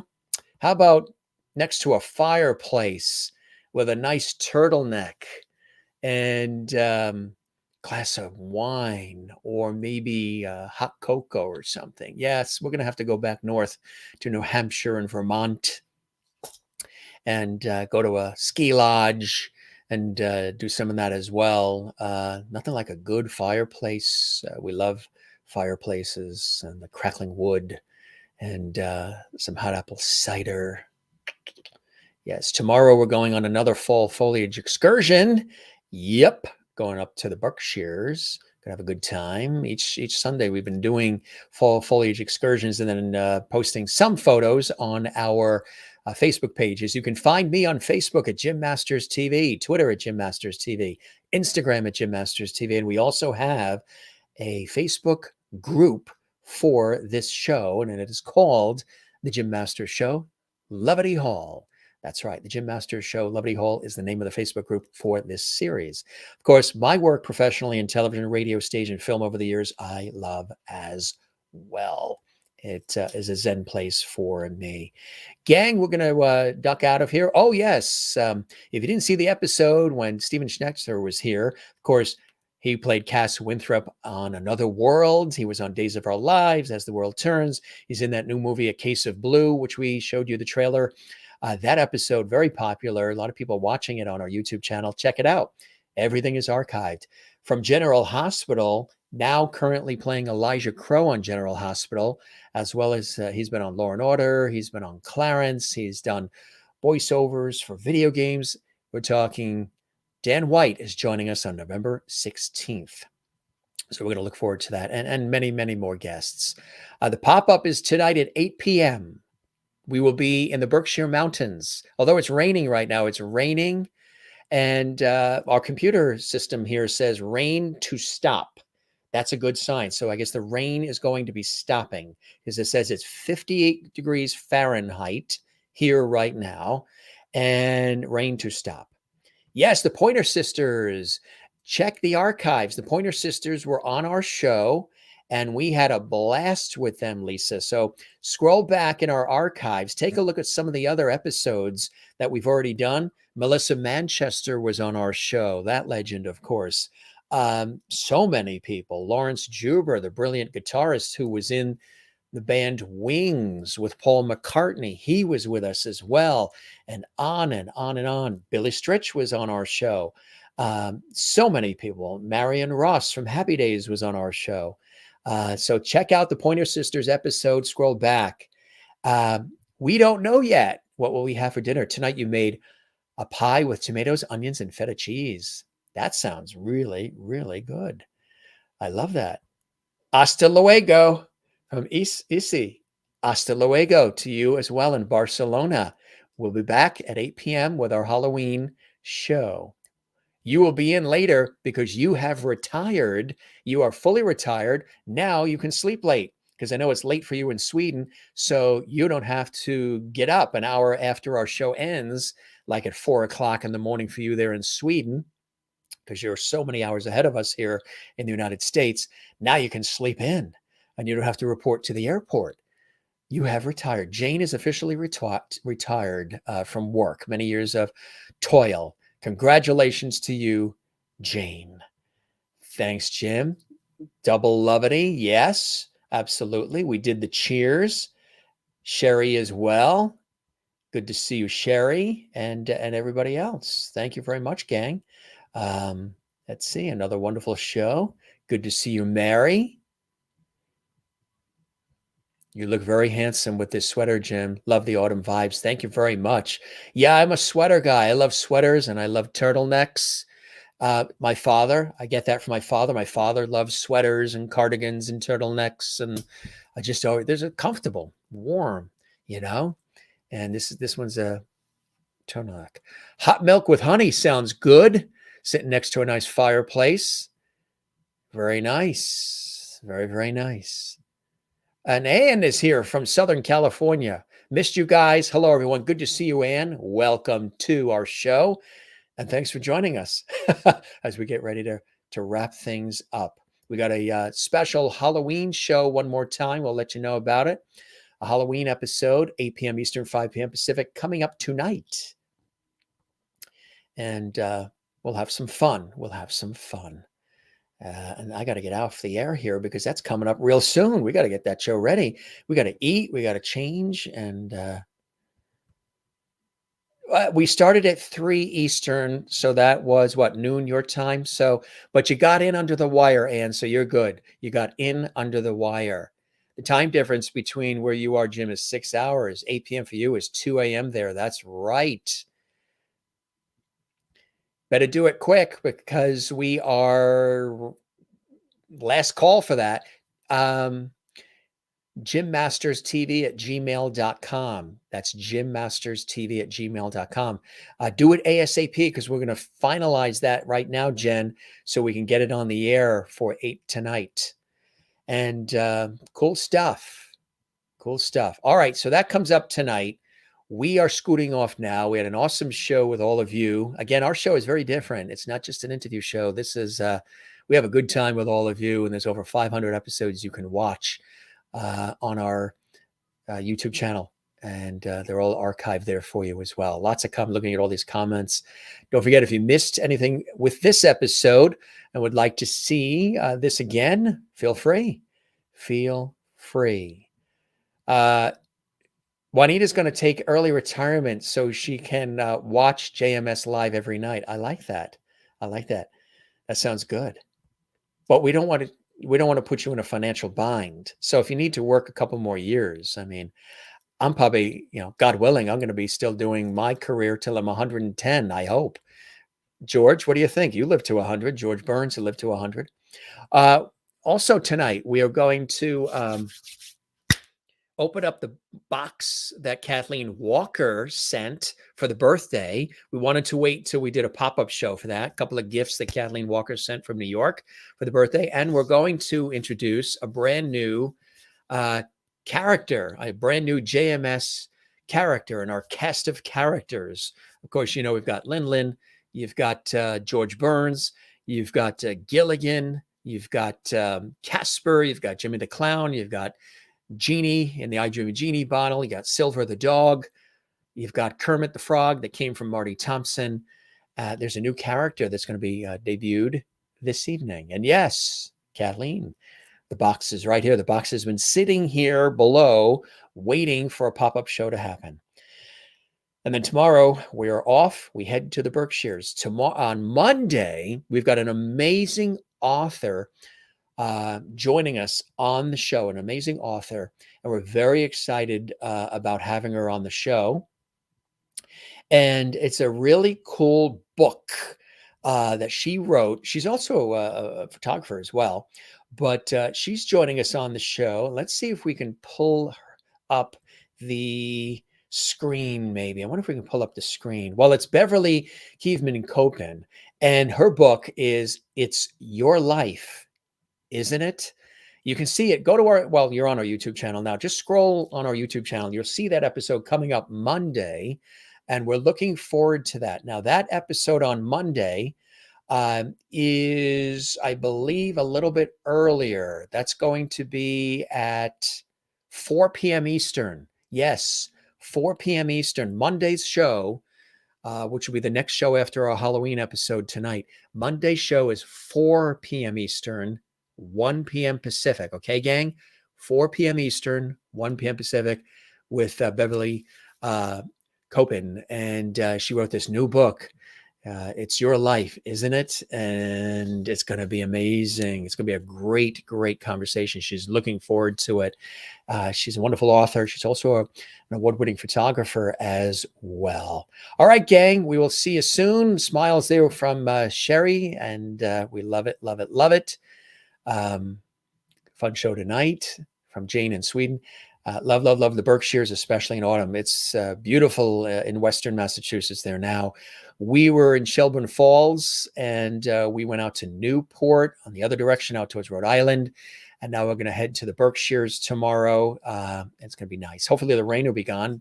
Again, our system here says 58 degrees and rain to stop. So let's hope it stops. All right, we're going to duck out of here. I said that about 20 times already. These are the longest goodbyes known to television, internet, film, stage, man and womankind. And we love you all. We're going to duck out. Thanks so much for being with us. I'm just looking at all these comments. Thanks so much for being with us, gang. We love you all. Thanks for all the comments. Don't forget to leave a comment on our YouTube channel. Some of you are really great. Mary Bishop does it all the time. Jane's been doing it. Christine, Juanita's done it. We love that when you guys do it. So we will see you soon. If you're back for our 8 o'clock show, our Halloween special, and hope you enjoyed this show. And thanks for your time this time till next time. And happy Halloween to you as well in France. We love you. Really beautiful when you're here. I know you like the afternoon shows on Saturdays because it's a little late for you there in beautiful France. All right, gang. That's about it. That's a wrap. We'll see you soon here on the Jim Master Show Live. Thanks for being with us. We have the best audience on YouTube, the best audience anywhere, right here on JMS Live.